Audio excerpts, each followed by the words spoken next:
নমস্কার শ্রোতা বন্ধুরা, স্বাগত জানাই আপনাদের গল্পের আসরে।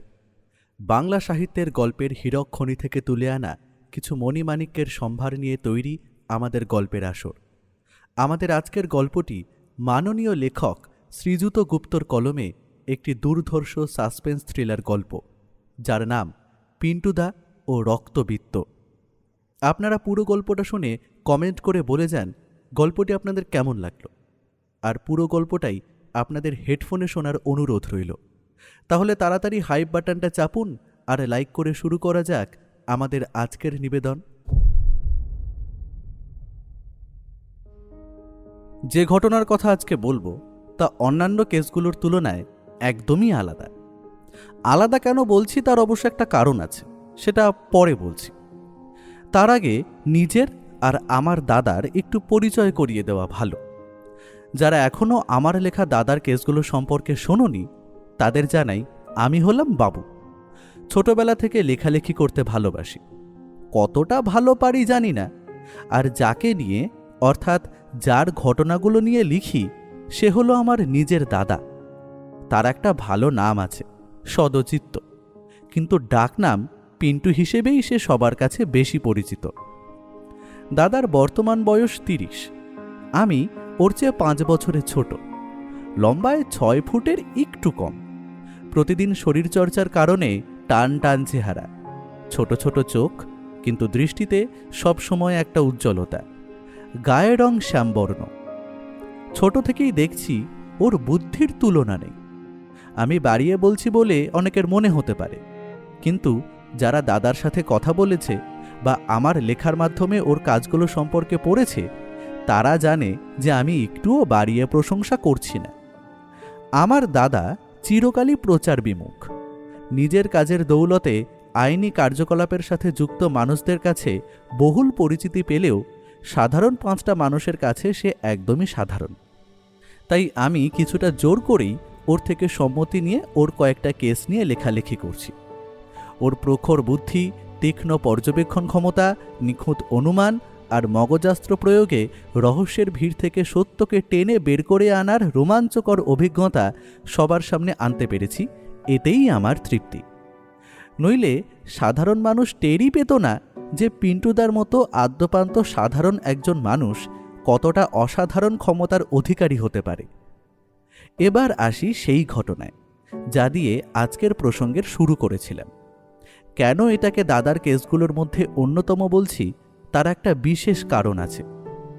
দাদা যখন এই কেসে নেমেছিল তখন মূল ঘটনাটি ঘটে যাওয়ার প্রায় 6 মাস পেরিয়ে গেছে।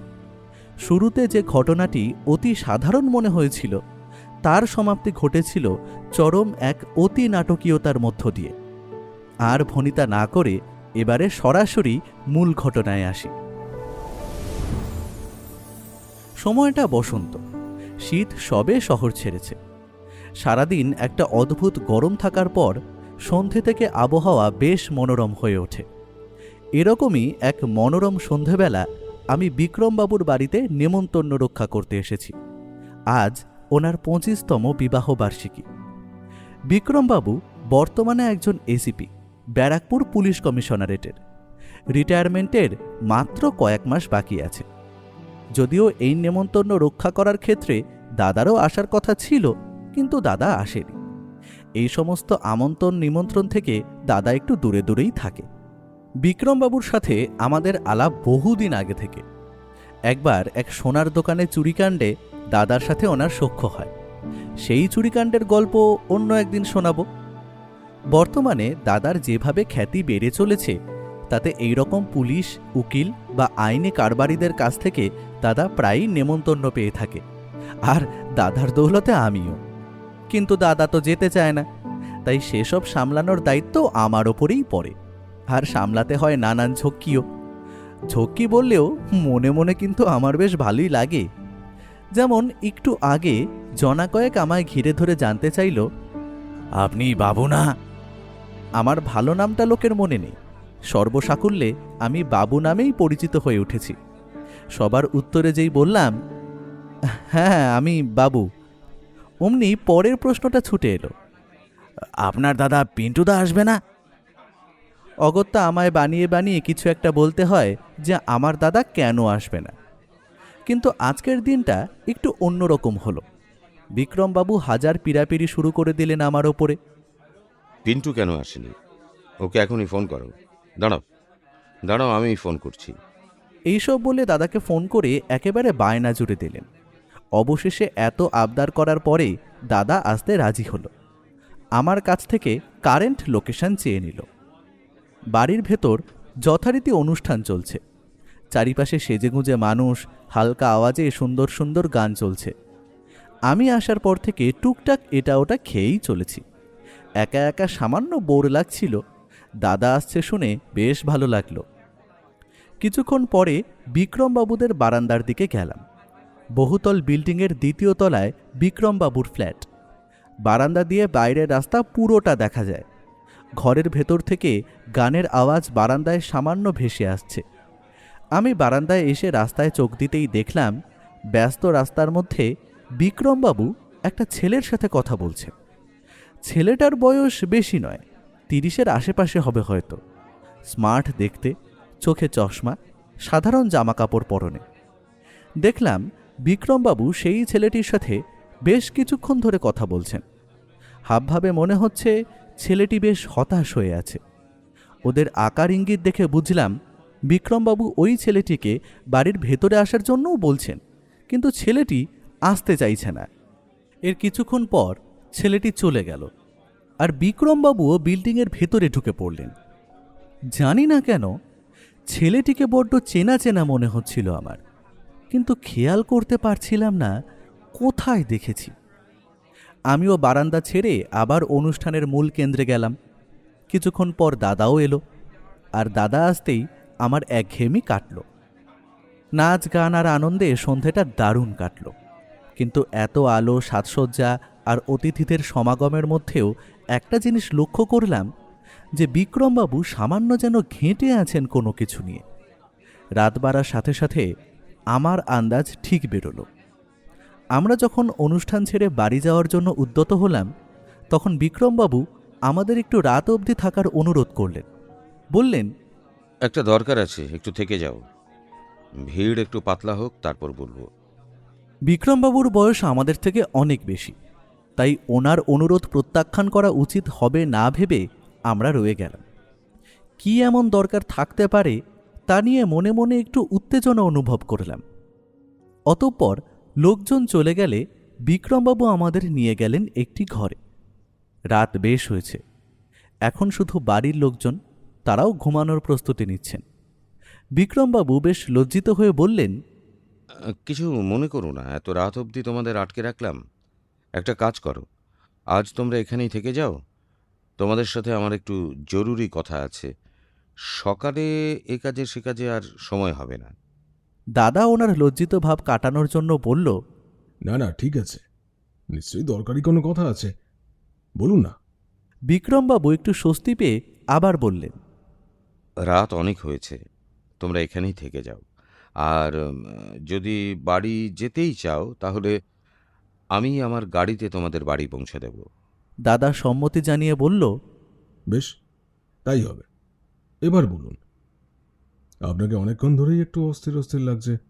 বিক্রমবাবু সামান্য হতাশ হয়ে বললেন, হ্যাঁ, ঠিকই ধরেছ, আমি একটু অস্থির হয়ে আছি।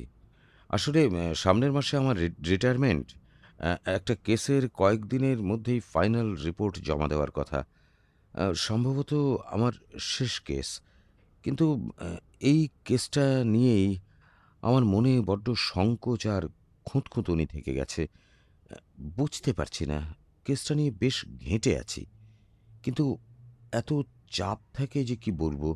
আর আমি সই না করে দিলে ফাইনাল রিপোর্টও জমা পড়বে না। তাই রিপোর্ট জমা করার আগে তোমার সাথে একটু আলোচনা করে নিতে চাইছিলাম। দাদা বলল, আপনি তো সোদপুরের সেই কেসটা দেখছিলেন, যেখানে প্রায় 6 মাস আগে এক বৈজ্ঞানিক তাঁর বাড়ির গবেষণাগারে এক বিস্ফোরণে মারা যান। এই খবরটা তো কদিন ধরে টিভিতে আর সোশ্যাল মিডিয়ায় খুব দিচ্ছিল। দাদার কথা শুনে হঠাৎ আমার একটা কথা মনে পড়ে গেল। আজ সন্ধ্যাবেলা বিক্রমবাবুর বারান্দা থেকে আমি যে ছেলেটিকে ওনার সাথে কথা বলতে দেখেছিলাম, সেই ছেলেটি হলো ওই মৃত বৈজ্ঞানিকের ছেলে। কদিন ধরে মাঝে মধ্যে সোশ্যাল মিডিয়াতে ছেলেটিকে দেখেছিলাম বলেই আমার অত চেনা চেনা লাগছিল। বিক্রমবাবু বললেন, হ্যাঁ, ঠিক ওই কেসটা নিয়েই মনের মধ্যে একটু খটকা লেগে আছে। কেসটা প্রাথমিক তদন্তে সোদপুর পুলিশের অধীনে আছে। ওখান থেকে রিপোর্ট এসেছে যে এটি একটি দুর্ঘটনাজনিত বিস্ফোরণ। কিন্তু কিছু কিছু জিনিস এই কেসে অন্য কথা বলছে। এই সমস্ত কেসের ক্ষেত্রে আইনি অনেক ফর্মালিটি থাকে। ময়নাতদন্ত রিপোর্ট জলদি এসে গেলেও ফরেন্সিক থেকে ফাইনাল রিপোর্ট আসতে দেরি হয়। সে রিপোর্ট কিছুদিন আগেই এসেছে। দাদা বলল, আপনি বলুন পুরো ব্যাপারটা প্রথম থেকে। খবরে আমিও টুকটাক জেনেছি, যেখানে জানানো হয়েছিল এটি দুর্ঘটনা। কিন্তু আপনি যখন সংশয় প্রকাশ করছেন, তার পেছনে নিশ্চয়ই কোনো কারণ থাকবে। আপনি গোটা ঘটনাটা বলুন। বিক্রমবাবু একটু নড়েচড়ে বসে বলতে শুরু করলেন। ঘটনাটা ঘটেছিল গত বছর অক্টোবরের শুরুর দিকে। দুর্গাপূজা শুরু হয়নি তখনও, পাড়ায় পাড়ায় পুজোর প্রস্তুতি চলছে। সোদপুর থেকে একটু ভেতরের দিকে নির্জন এক এলাকায় হঠাৎ রাত 10টা নাগাদ নিখিলেশবাবুর বাড়িতে একটা বিস্ফোরণ ঘটল। নিখিলেশবাবুর বাড়ির একপাশে বাগান মতো আছে, সেই বাগানের ওপাশেই ওনার গবেষণাগার। ওনার বাড়িতে 3 জন থাকতেন: নিখিলেশ রায়, ওনার দ্বিতীয় স্ত্রী মঞ্জুরি রায়, আর নিখিলেশ মঞ্জুরির মেয়ে মণি। নিখিলেশবাবুর প্রথম পক্ষের একটি ছেলে আছে যার নাম রূপম। রূপম ওই বাড়িতে থাকত না। 5 বছর আগে সে বাড়ি ছেড়ে চলে যায়। সে এখন বেলেঘাটায় একটা ভাড়া বাড়িতে থাকে। রূপমের বয়স 30, মণির বয়স 15। মৃত নিখিলেশ রায়ের বয়স 58, আর মঞ্জুরি রায়ের বয়সও ওরকমই। নিখিলেশবাবু একজন বৈজ্ঞানিক ছিলেন। বছর 30 আগে সোদপুরে এসে বসবাস শুরু করেন। নিখিলেশবাবু তাঁর যৌবনে কেরিয়ারের শুরুর 5 বছর ইংল্যান্ডে ছিলেন। ওখানের কোনো এক ল্যাবে কাজ করতেন। ওখানকার কর্মসূত্রে আলাপ হওয়া এক বিদেশিনীকে তিনি বিয়েও করেন। তার নাম ছিল লারা। লারা এবং নিখিলেশবাবুর পুত্র এই রূপম। কিন্তু রূপমের জন্মের 1 বছরের মধ্যেই লন্ডনে এক বিশ্রী গাড়ি দুর্ঘটনার শিকার হন নিখিলেশবাবু এবং তাঁর সেই বিদেশিনী স্ত্রী। সেই গাড়ি দুর্ঘটনায় তাঁরা দুজনেই মারাত্মকভাবে আঘাত পেয়ে হাসপাতালে ভর্তি হন। নিখিলেশবাবুর 1 হাত ভেঙে যায়, আর অন্যদিকে তাঁর স্ত্রী লারা মারা যান। সম্ভবত হাতের সমস্যার কারণে নিখিলেশবাবুকে বিদেশে চাকরি ছেড়ে দিতে হয়, আর ছোট্ট রূপমকে নিয়ে তিনি ভারতে ফিরে আসেন। জমানো টাকা দিয়ে সোদপুরে একটা ছোট্ট জায়গা কিনে আস্তে আস্তে সেখানেই বাড়ি বানান।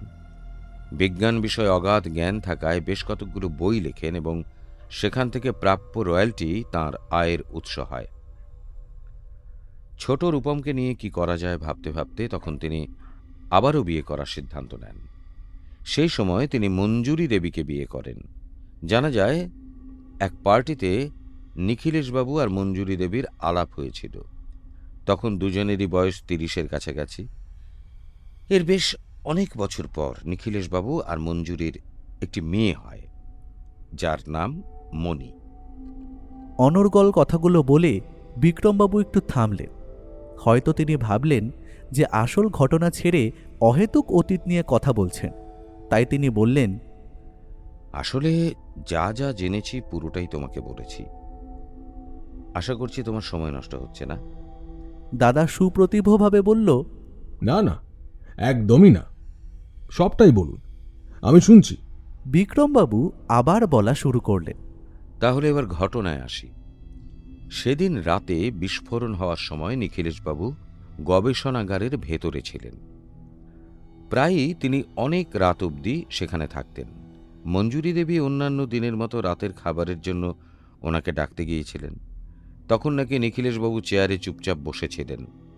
মঞ্জুরি দেবী ওনাকে ডাকার পর সেখান থেকে বেরিয়ে বাড়িতে চলে যান এবং নিজের মেয়ের সাথে রাতের খাবার খেতে শুরু করে দেন। নিখিলেশবাবু খেতে আসেননি। এর পরপরই গবেষণাগারে সেই বিস্ফোরণ ঘটে। তারপর যা হয়, পাড়া প্রতিবেশীদের ফোনে পুলিশ সেখানে পৌঁছয়। সোদপুর থানার পুলিশ গিয়ে প্রাথমিক যা করার তা করে। এই ধরনের বিস্ফোরণের ক্ষেত্রে ফরেনসিক টিমের দরকার পড়ে। ফরেনসিক টিম পৌঁছায় এবং নানা রকম স্যাম্পল জোগাড় করে পরীক্ষা নিরীক্ষার জন্য। নিখিলেশবাবুর শরীর ভীষণভাবে দগ্ধ হয়ে গিয়েছিল এবং তিনি ওখানেই মারা যান। সেই দগ্ধ দেহ ময়না তদন্তে পাঠানো হয়। ফরেনসিক টিমের এক্সপার্টরা জানায় 2-3টে গ্যাস সিলিন্ডার ফেটে এই বিস্ফোরণ ঘটেছে। পুলিশের সাধারণ জেরায় যা জানা যায়, নিখিলেশবাবু সারাদিন বাড়িতেই ছিলেন। বিকেলের দিকে তিনি বাড়ি থেকে বেরিয়ে যান। তারপর রাত 9টা নাগাদ আবার ফিরে আসেন, কিন্তু বাড়িতে না ঢুকে সোজা বাগানের দিকে নিজের গবেষণাগারে ঢুকে পড়েন। পরপর কথাগুলো বলে আবার একটু থামলেন বিক্রমবাবু। বিছানার পাশে থাকা টেবিল থেকে জলের বোতল তুলে বিক্রমবাবু জল খেয়ে আবার বলতে লাগলেন,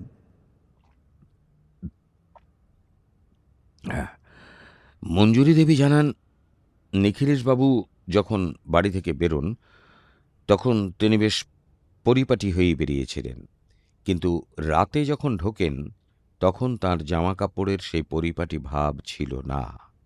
যেমন জামা তিনি প্যান্টের ভেতর গুঁজে বেরিয়েছিলেন, কিন্তু ফেরার সময় তাঁর জামা গোঁজা ছিল না, বেশ উস্কো খুস্কো ছিল।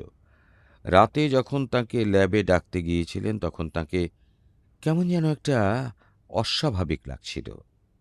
বিক্রমবাবু আবার একটু থেমে বললেন, কিন্তু এবার আসল কথায় আসি, যে কেন তোমাকে বলছি এই কেস নিয়ে আমার খটকা লাগছে। সাধারণভাবে আমরা এটাকে দুর্ঘটনা মনে করলেও ঘটনার 2-3 দিন পর হঠাৎ নিখিলেশবাবুর ছেলে রূপম এসে জানালো যে ওর সন্দেহ হচ্ছে এই দুর্ঘটনার পেছনে মঞ্জুরি দেবীর হাত আছে। কারণ মঞ্জুরি দেবীর সাথে নিখিলেশবাবুর সম্পর্ক ভালো ছিল না, সারাক্ষণ তাদের মধ্যে ঝগড়া ঝামেলা লেগেই থাকত। মঞ্জুরি দেবী নাকি নানানভাবে ব্ল্যাকমেল করতেন নিখিলেশবাবুকে, ডিভোর্সের ভয় দেখিয়ে খোরপোশ চাইতেন। নিখিলেশবাবুর বাড়িতে রূপম না থাকলেও ফোন মারফত বাবা ছেলের কথা হতো। ছেলেকে মাসে মাসে আড়ালে টাকা পাঠাতেন নিখিলেশবাবু। মঞ্জুরি দেবী চাইতেন না যে রূপমের কোনো খরচ নিখিলেশবাবু বহন করুন। সে নিয়েও নাকি খুব ঝামেলা হতো। রূপম যখন পুলিশকে এসে এসব জানালো তখন আমরা খুব একটা সিরিয়াসলি না নিলেও কয়েকদিন পর তদন্তের খাতিরে ওর কথাগুলো গুরুত্ব দিয়ে ভাবতে হলো, কারণ তদন্তে যা বেরোলো তা অবাক করে দেওয়ার মতো। জানা গেল নিখিলেশবাবুর মোট সম্পত্তির পরিমাণ প্রায় 8 কোটি টাকার মতো, আর এই পুরো সম্পত্তির মালিক বর্তমানে হবে ওনার স্ত্রী। নিখিলেশবাবু তাঁর উইলে সব সম্পত্তি মঞ্জুরি দেবীকে দিয়ে গেছেন। আর সব থেকে বড় আশ্চর্যের বিষয় কি জানো, এই উইল নিখিলেশবাবু তাঁর মৃত্যুর মাত্র 15 দিন আগে করে গেছেন। এর আগে যে উইলটি ছিল তাতে সম্পত্তির 75% ছিল মঞ্জুরি দেবীর আর 25% ছিল রূপমের, কিন্তু মরার 15 দিন আগেই তিনি উইল পরিবর্তন করে পুরো সম্পত্তি মঞ্জুরি দেবীর নামে করে দেন। আরও একটা কথা, নিখিলেশবাবু মরার মাত্র 7 দিন আগে নিজের নামে বেশ বড় অঙ্কের একটা জীবন বীমাও করেন, আর সেটারও নমিনি মঞ্জুরি দেবী। এখন বুঝতেই পারছো বিষয়টা এইখানে একটু ঘেঁটে গেছে। এত সম্পত্তির পুরো অধিকারিণী হবে মঞ্জুরি দেবী। আমার মনে হয় রূপম এটা দেখেই সন্দেহ করছে যে ওনার মৃত্যুর পেছনে মঞ্জুরি দেবীর হাত আছে, কিন্তু মহিলার বিরুদ্ধে আমরা সন্দেহ করা ছাড়া কিছুই পাচ্ছি না। জাঁদ্রেল মহিলা এই মঞ্জুরি দেবী। পাড়া প্রতিবেশীদের থেকেও পুলিশ জানতে পেরেছে যে মহিলার সাথে তার স্বামীর বনিবনা ছিল না। তাছাড়াও অনিল নামের এক লোকের সাথে মঞ্জুরি দেবীর বেশ ঘনিষ্ঠতা আছে, কিন্তু আমরা অনেক চেষ্টা করেও ওনার বিরুদ্ধে কোনো প্রমাণ পাইনি। তাই আমি চাইছিলাম তুমি একবার রূপমের সাথে কথা বলো। ছেলেটা আমায় বারবার ফোন করে কেসটা ভালো করে দেখতে বলছে। আজ সন্ধেবেলাতেও আমার সাথে দেখা করে গেছে। বেচারাকে ওই বাড়িতেও ঢুকতে দিচ্ছেন না মঞ্জুরি দেবী। উপরন্তু মঞ্জুরি দেবীর বেশ উঁচু মহলে যোগাযোগ আছে। ঘটনার প্রায় 6 মাস হয়ে গেছে, তাই বিভিন্ন দিক থেকে চাপ আসছে যাতে জলদি ফাইনাল রিপোর্ট জমা দেওয়া হয়। ফাইনাল রিপোর্ট জমা না হওয়া পর্যন্ত কোনো সম্পত্তি হস্তান্তর হবে না, তাই আমার ওপর চাপ বাড়ছে। তুমি কি একটু দেখবে? তাহলে আমি ফাইনাল রিপোর্ট জমা দেওয়ার জন্য আরও কটা দিন সময় চেয়ে নেব।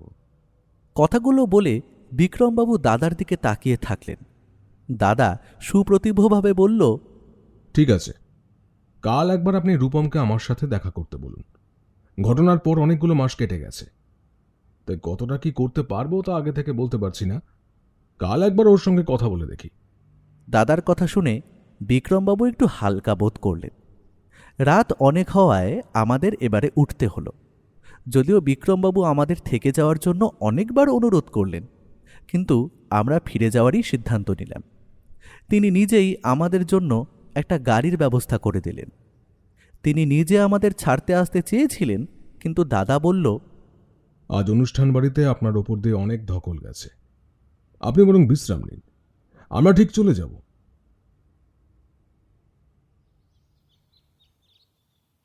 পরের দিন বিক্রমবাবুর কথা মতো রূপম এলো আমাদের বাড়িতে।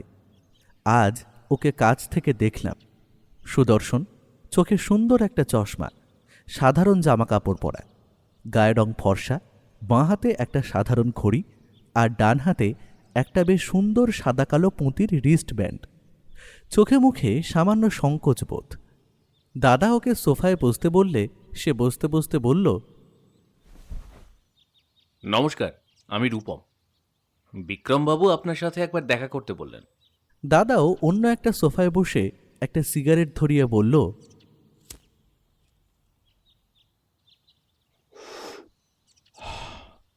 হ্যাঁ বলো রূপম, আমি বিক্রমবাবুর মুখ থেকে কিছুটা শুনেছি, বাদবাকিটা তুমিই বলো, তোমার কি মনে হচ্ছে?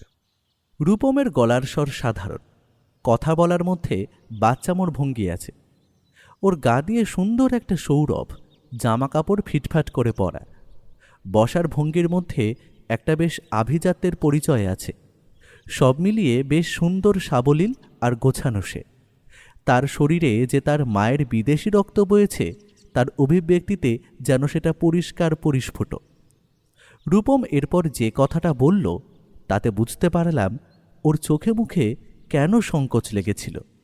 সে বলল, দেখুন পিন্টুবাবু, আমি সাধারণ একটা চাকরি করি। বাবা যতদিন ছিলেন ততদিন বাবাই মাসে মাসে আমার টাকা পয়সা দিতেন যা লাগতো। আমি জানি না আপনার ফিজ কত, তাই মনে হয় না আমি আপনাকে আপাতত বেশি কিছু টাকা পয়সা দিতে পারবো কিনা। দাদা সিগারেটের ধোঁয়া ছেড়ে বলল, সেসব নিয়ে তোমায় আপাতত কিছু ভাবতে হবে না। তুমি বলো, আমার যদি মনে হয় এই কেসে সত্যি রহস্যজনক কিছু আছে, তাহলে আমি কেস নিয়ে মাথা ঘামাবো। আর টাকা পয়সা নিয়ে তুমি সংকোচ করো না আমার কাছে। তুমি খুলে বলো, তোমার কেন মনে হচ্ছে যে তোমার বাবার মৃত্যুটা একটা ষড়যন্ত্র? দাদার কথাগুলো শুনে রূপম একটু হালকা হলো যেন। ওর চোখে মুখে যে সংকোচ ছিল তা এক পলকে সরে গেল। সে বলল, ধন্যবাদ, আমার কথাগুলো শোনবার জন্য আপনি আগ্রহী হলেন।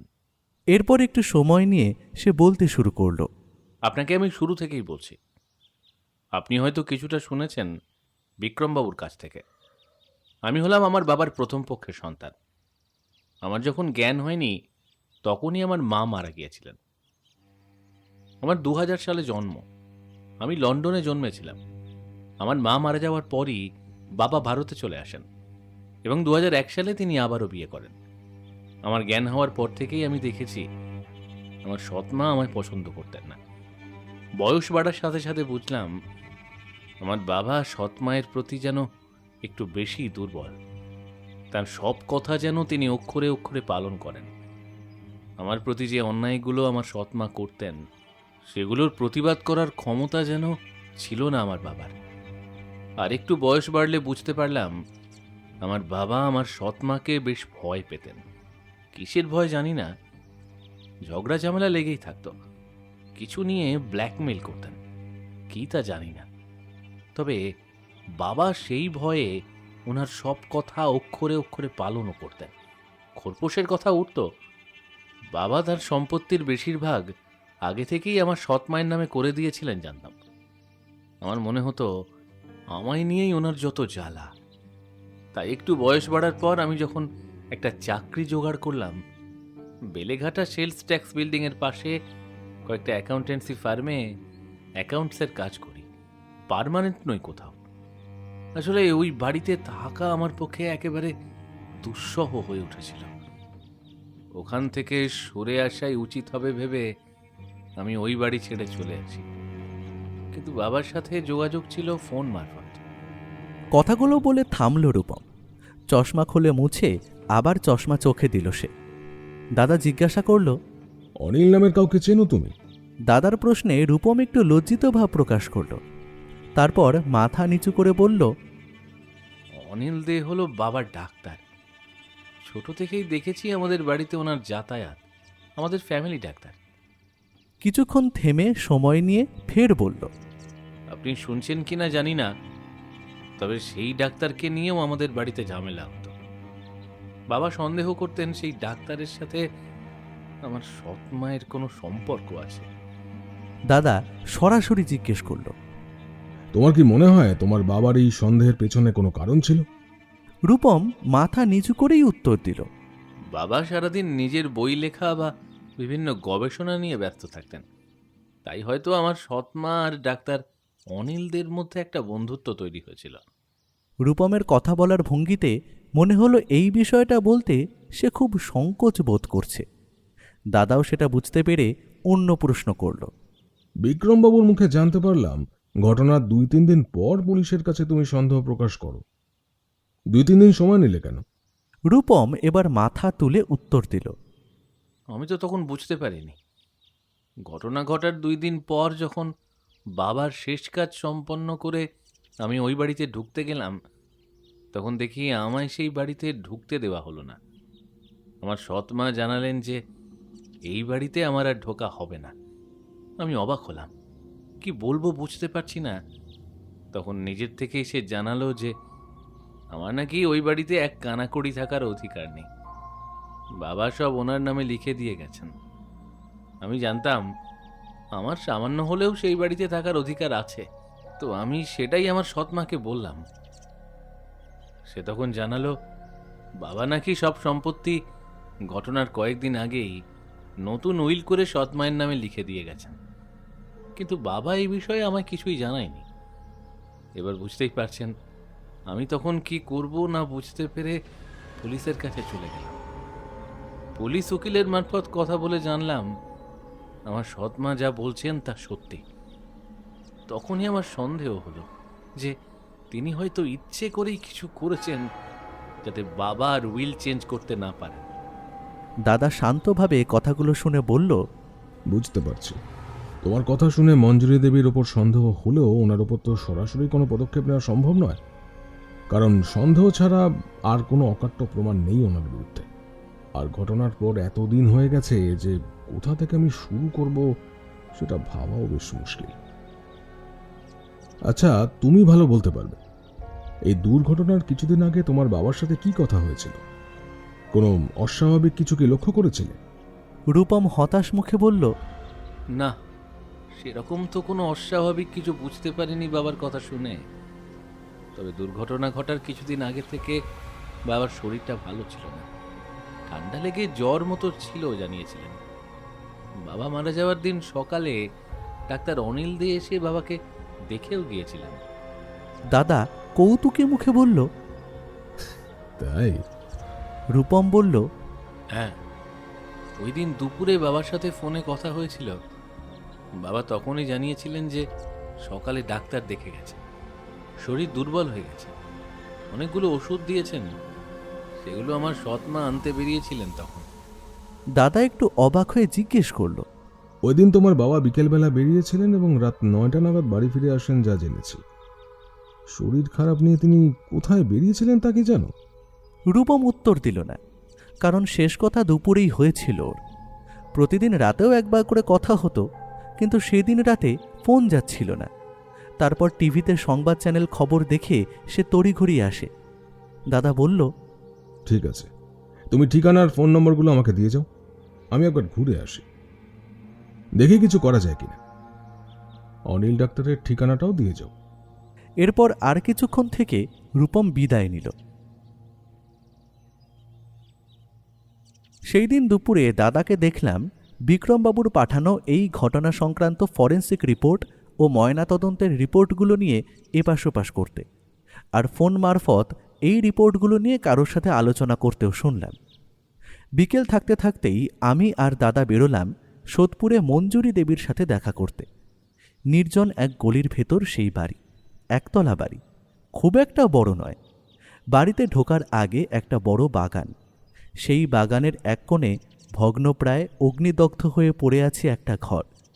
ওটাই যে নিখিলেশবাবুর গবেষণাগার ছিল তা বোঝা যাচ্ছে। সেই গবেষণাগারের ধ্বংসাবশেষ বাঁ দিকে রেখে সোজা কিছুটা এগোলে ওনার বাড়ি। কলিং বেলে চাপ দিতেই ভেতর থেকে একটা কর্কশ মহিলার গলা পেলাম। কে কে কে এলো? বন্ধ দরজার ওপারে আলো জ্বলে উঠল। এর কিছুক্ষণ পর দরজা খুলতেই দেখতে পেলাম এক মহিলাকে। চোখ মুখ কঠিন, কাঁচা পাকা ববকাট চুল, পরনে ঘরোয়া কাপড়, রোগা শরীরের গড়ন, ছোট ছোট চোখ, কপালের একপাশে একটা মাঝারি আঁচিল। আমাদের দেখেই ঝাঁঝালো গলায় জিজ্ঞেস করল, কাকে চাই? দাদা ওনার উত্তরে বলল, আমি পিন্টু, আর ও আমার ভাই বাবু। মহিলা সেই ঝাঁঝালো স্বর বজায় রেখেই বলল, হ্যাঁ, তো কাকে চাই আপনাদের? মহিলা দরজা আটকে দাঁড়িয়ে, তাও তার সরু পাতলা চেহারার পাশ থেকে ঘরের ভেতরটা কিছুটা দেখা গেল। দরজার সোজাসুজি একটা বিশাল বড় টিভি, টিভির নিচে একটা বড় টেবিল, সুন্দর টেবিল, সেই টেবিলের উপরে রাখা কয়েকটা ওষুধের শিশি, আর একটা বড় সাইজের টেবিল ক্যালেন্ডার। সেই ক্যালেন্ডারে একটা সুন্দর বাচ্চা মেয়ে হাসি হাসি মুখে যেন আমাদের দিকে চেয়ে আছে। দাদা এবার নিজের পরিচয় দিয়ে বলল, আমি একজন প্রাইভেট ডিটেকটিভ। আমি নিখিলেশবাবুর সম্পর্কে কিছু কথা জানতে চাই আপনার কাছ থেকে। দাদার কথা শুনে মঞ্জুরি দেবী আমাদের খানিকক্ষণ উপর থেকে নিচ অবধি মেপে নিয়ে কড়াভাবে বললেন, কে বলেছে আপনাদের এখানে আসতে? নিশ্চয় রূপম আপনাকে হায়ার করেছে, না? দেখুন, আমি আপনাদের সাথে কোনো কথা বলতেই আগ্রহ নই, আর বাধ্যও নই। আপনারা এখন আসতে পারেন। কথাগুলো বলেই দাদাকে কথা বলার সুযোগ না দিয়ে মুখের ওপরে সশব্দে দরজাটা বন্ধ করে দিলেন। আমি আর দাদা নিজেদের মধ্যে কিছুক্ষণ দৃষ্টি বিনিময় করলাম। এহেন অপমানের জন্য আমরা প্রস্তুত ছিলাম না। অগত্যা আমরা বাড়ি ছেড়ে বেরিয়ে এলাম। বেরোনোর আগে সেই ভেঙে যাওয়া গবেষণাগারের কাছে কিছুক্ষণ ছিলাম, কিন্তু ঘটনার এতগুলো মাস পর সেখানে কিছু পাওয়া সম্ভব নয় সেটাও জানতাম। এরপর সেই পাড়ার এক চায়ের দোকানে সন্ধ্যাকালীন ভিড়ে আমি আর দাদা চা খেতে খেতে পাড়ার লোকের মুখে মঞ্জুরি দেবী সম্পর্কে নেতিবাচক কিছু কথাও আবিষ্কার করলাম। জানলাম মহিলা বড্ড জাঁদরেল, নিখিলেশবাবুকে সব সময় পায়ের নিচে রাখতেন, রূপমের সাথেও জঘন্য ব্যবহার করতেন, আর ডাক্তার অনিলের সাথেও মঞ্জুরি দেবীর অবৈধ সম্পর্কের কথা পাড়ামুখে শোনা গেল। এরপর আমরা গেলাম অনিল ডাক্তারের বাড়ি। বাড়িতেই ওনার চেম্বার। চেম্বারে পেশেন্ট অপেক্ষায় রেখে তিনি আমাদের সময় দিলেন। অনিলবাবু নাম করা ডাক্তার একজন, ওনার পেশেন্টের ভিড় দেখে তা ভালোই বোঝা যায়। অল্প বয়সী একটা ছেলে ওনার চেম্বারে কাজ করে। আমরা গিয়ে সেই অল্প বয়সী ছেলেটিকেই বললাম যে ডাক্তারের সাথে দেখা করতে চাই, আমরা কোনো পেশেন্ট নই, বিশেষ দরকারে এসেছি। ছেলেটি আমাদের কথা মতন চেম্বারের ভেতরে গেল, আর মিনিট 5 পর আমাদের ভেতরে যেতে বলল। অনিল ডাক্তারকে দেখতে ভদ্রসভ্য, ফর্সা, দেহের তুলনায় মাথাটা যেন একটু বেশিই বড়। বয়স আনুমানিক 60-এর কাছাকাছি। বিশাল বড় একটা চেয়ারে হেলান দিয়ে বসেছিলেন। আমরা ঢুকতেই সোজা হয়ে বসে তার গম্ভীর গলায় আমাদের বসার জন্য বললেন। ওনার চেম্বারে বাতানুকূল ঠান্ডা বাতাস, ঘরময় ওষুধ ওষুধ একটা গন্ধ। সেখানেই দাদার আর অনিল ডাক্তারের কথোপকথন হলো। আমরাও বসলাম, আর কয়েক সেকেন্ড পর যখন টেবিলের ও প্রান্ত থেকে কোনো প্রশ্ন এলো না, তখন দাদাই সরাসরি জিজ্ঞেস করল, আমরা যে আপনার কাছে আসতে পারি সে বিষয়ে নিশ্চয়ই মঞ্জুরি দেবী আপনাকে জানিয়েছেন? ডাক্তার একটু অবাক হয়ে উত্তর দিল, হ্যাঁ, একটু আগে ফোন করেছিল, জানালো আপনারা গেছেন। তারপর একটু থেমে আবার বলল, আপনি জানলেন কি করে যে মঞ্জুরি আমায় ফোন করেছিল? ডাক্তারের ডেস্কের উপরে রাখা গোলাকার পেপার ওয়েটটা নিয়ে দাদা ডেস্কের ওপর ঘোরাতে ঘোরাতে বলল, সেটাই তো স্বাভাবিক, আমাদের খবর মঞ্জুরি দেবী আপনাকে জানাবেন। আর তাছাড়াও আমরা আপনার সাথে দেখা করতে এসেছি এটা দেখেও আপনি আমাদের পরিচয় জানতে চাইলেন না, তাই আন্দাজ করলাম যে আপনি অলরেডি আমাদের পরিচয় পেয়ে গেছেন, তাই নয় কি? দেখলাম ভদ্রলোক একটা হাসি হাসি মুখ করে তাকালেন। লোকটিকে দেখে আমার ভীষণ ভদ্রই মনে হচ্ছে, অন্তত মঞ্জুরি দেবীর মতন অসভ্য নয়। এবার দাদা এমন একটা প্রশ্ন করল যে আমিও দাদার দিকে তাকিয়ে থাকলাম। দাদা ডাক্তারের দিকে তাকিয়ে প্রশ্ন করল, গতকাল আপনি মঞ্জুরি দেবীর চেক আপ করেছিলেন, তো ওনার শরীরে কি কোনো রোগ হয়েছে? অনিলবাবু আবার অবাক হয়ে বলল, গতকাল যে ওনার চেক আপ ছিল সেটা কি মঞ্জুরি দেবী আপনাদের বলেছে? দাদা একটু হাসি মুখ রেখে বলল, না না, উনি আমাদের সাথে কথাই বলেননি। আপনি বলুন, ওনার শরীরের বর্তমান অবস্থা কীরকম? ডাক্তার বলল, সে ঠিক আছে, আগাগোড়া হাই প্রেশার, আবার মাঝে মাঝে ফল্টও করে, তাই মাঝে মাঝে চেক আপ করতেই হয় ঠিকঠাক আছে নাকি। আর তাছাড়াও বয়স বাড়ছে, তাই একটু ঘুমের সমস্যা, এই যা। আগের মতন আর নার্ভে জোর নেই। দাদা হুম করে একটা আওয়াজ করে বলল, আচ্ছা, নিখিলেশবাবুর যেদিন অ্যাক্সিডেন্ট ঘটল সেদিন সকালে আপনি ওনার বাড়ি গিয়েছিলেন? এতক্ষণ পর দেখলাম ডাক্তারের দৃষ্টি একটু তীক্ষ্ণ হলো। সে বলল, হ্যাঁ, নিখিলেশবাবুই ডেকেছিলেন। কদিন আগে থেকেই ওনার ঠান্ডা লেগেছিল, বলছিল রাত্রে ঘুম হচ্ছে না। ওই দিন সকালে আমাকে ডাকলেন, ফোনে বললেন বুকে কষ্ট হচ্ছে। গেলাম আমি, কয়েকটা ওষুধ লিখলাম, সাধারণ সর্দি দেখেছিলাম, শরীরে জ্বর ছিল না। দাদা শুনে জিজ্ঞেস করল, আর বিকেলে উনি কোথায় গিয়েছিলেন জানেন? ডাক্তার দুই দিকে মাথা নাড়িয়ে না জানালো। দাদা আবার প্রশ্ন করল। ওদিন বিকেলে আপনি কোথায় ছিলেন? ডাক্তার একটু ভেবে উত্তর দিল, আমি তো বিকেলে বাড়িতেই ছিলাম, আর সন্ধে থেকে চেম্বারেই থাকি সাধারণত। দাদা দৃষ্টি গম্ভীর করে জিজ্ঞেস করল, দিনটা রবিবার ছিল, রবিবারও আপনি চেম্বার খোলেন? তবে আপনার বাড়ির গেটের বাইরে দেখলাম যে সানডে ক্লোজড লেখা ছিল। দাদার কথায় ডাক্তার একটু নড়ে চড়ে বসল, তারপর সহজভাবে রাখার চেষ্টা করে উত্তর দিল, ও হ্যাঁ, সেদিন তো রোববার ছিল, তাহলে আমি বাড়িতেই ছিলাম। এরপর আর সেরকম কথা হলো না। বাইরে থেকে সেই বাচ্চা ছেলেটা এসে বলল বাইরে অনেক ভিড় বেড়ে গেছে। অগত্যা আমরা উঠে পড়লাম। বাইরে বেরিয়েই দাদাকে জিজ্ঞেস করলাম, যেটা জিজ্ঞেস করার জন্য আমি এতক্ষণ উতলা হয়ে উঠেছিলাম। দাদা, তুমি কি করে জানলে গতকাল মঞ্জুরি দেবীর চেক আপ ছিল? দাদা আমার থেকে বেশ কিছুক্ষণ তাকিয়ে উত্তর দিল, কেন তুই দেখিসনি? মঞ্জুরি দেবীর দরজার সোজাসুজি টেবিলটা একটা বড় স্ট্যান্ড ক্যালেন্ডার ছিল, ওটাতেই তো গতকালকের তারিখের বক্সে কালো কালিতে ইংলিশে লেখা ছিল ডক্টরস চেকআপ। আমরা বাড়ি ফিরে এলাম। জানি না কেন আমার মনটা ঠিকঠাক লাগছিল না। প্রায় 6 মাস আগের একটা কেস নিয়ে দাদা যেন বেকার মাথা ঘামাচ্ছে। যদি কোনো তথ্য থেকেও থাকতো তবে তা এতদিন আর থাকার কথা নয়। কেন যে দাদা এই কেসটা নিয়ে সময় নষ্ট করছে বুঝতে পারছি না। সম্ভবত বিক্রমবাবুর অনুরোধ দাদা ফেলতে পারেনি। অন্যদিকে রূপমের জন্য মনটা খারাপ হয়ে আছে। কতই বা বয়স, মা মারা গেছেন একদম ছোটবেলায়। সৎ মায়ের কাছে আজীবন খারাপ ব্যবহার পেয়ে এসেছে। বাবাটাও হঠাৎ মারা গেল, অনাথ হয়ে পড়ল ছেলেটা। সেই সেন্টিমেন্ট থেকেও হয়তো দাদা এই কেসটা দেখছে।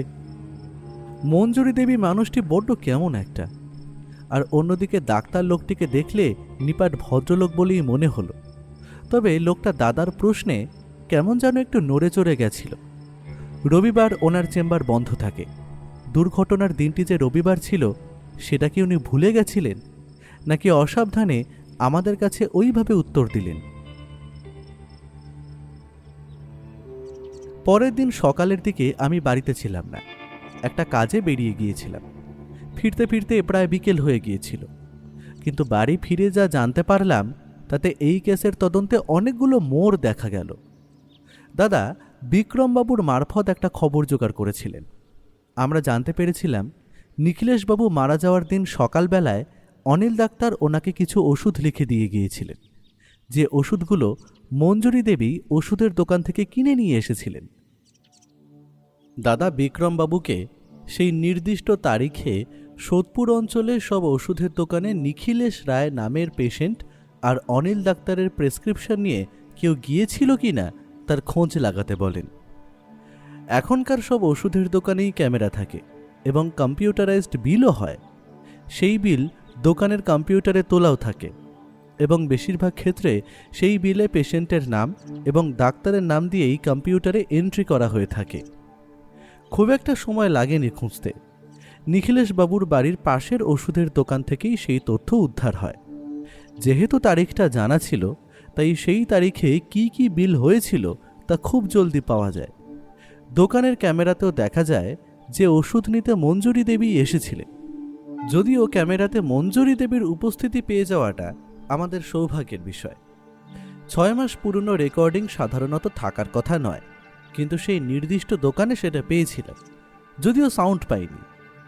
এবং আরও একটা ভয়ঙ্কর জিনিস জানা যায়, সেই বিল যখন বিক্রমবাবু জোগাড় করে দাদাকে পাঠান, দাদা তার এক ডাক্তার বন্ধুর মারফত জানতে পারে যে বিলে সাধারণ ওষুধের তালিকায় এমন একটা ওষুধ ছিল যা মারাত্মক ধরনের ড্রাগ। সেই ড্রাগ সাধারণত কোনো পেশেন্টকে দেওয়া হয় না, দিলেও ডাক্তাররা অনেক কম ডোজে দিয়ে থাকেন। কিন্তু এই বিল অনুযায়ী সেই ড্রাগের ডোজ ছিল অনেক বেশি, যা একবারে খেলে মানুষের মৃত্যু পর্যন্ত হতে পারে। এই তথ্য জানার পর যথারীতি সবার সন্দেহ মঞ্জুরি দেবী এবং অবিলম্বে ডাক্তারের উপরে পড়ে। পুলিশ তৎক্ষণাৎ গিয়ে তাদের জেরা করে, কিন্তু ডাক্তার অনিল জানান যে তিনি এই ওষুধ প্রেসক্রিপশনে লেখেননি। এখন অরিজিনাল প্রেসক্রিপশন কোথায় আছে তা কেউ জানে না। আর ওষুধের দোকানের বক্তব্য, প্রেসক্রিপশনে সেই ওষুধ উল্লেখ ছিল বলেই তারা তা দিয়েছিল, কারণ ওই ওষুধ প্রেসক্রিপশন ছাড়া কখনোই দেওয়া হয় না।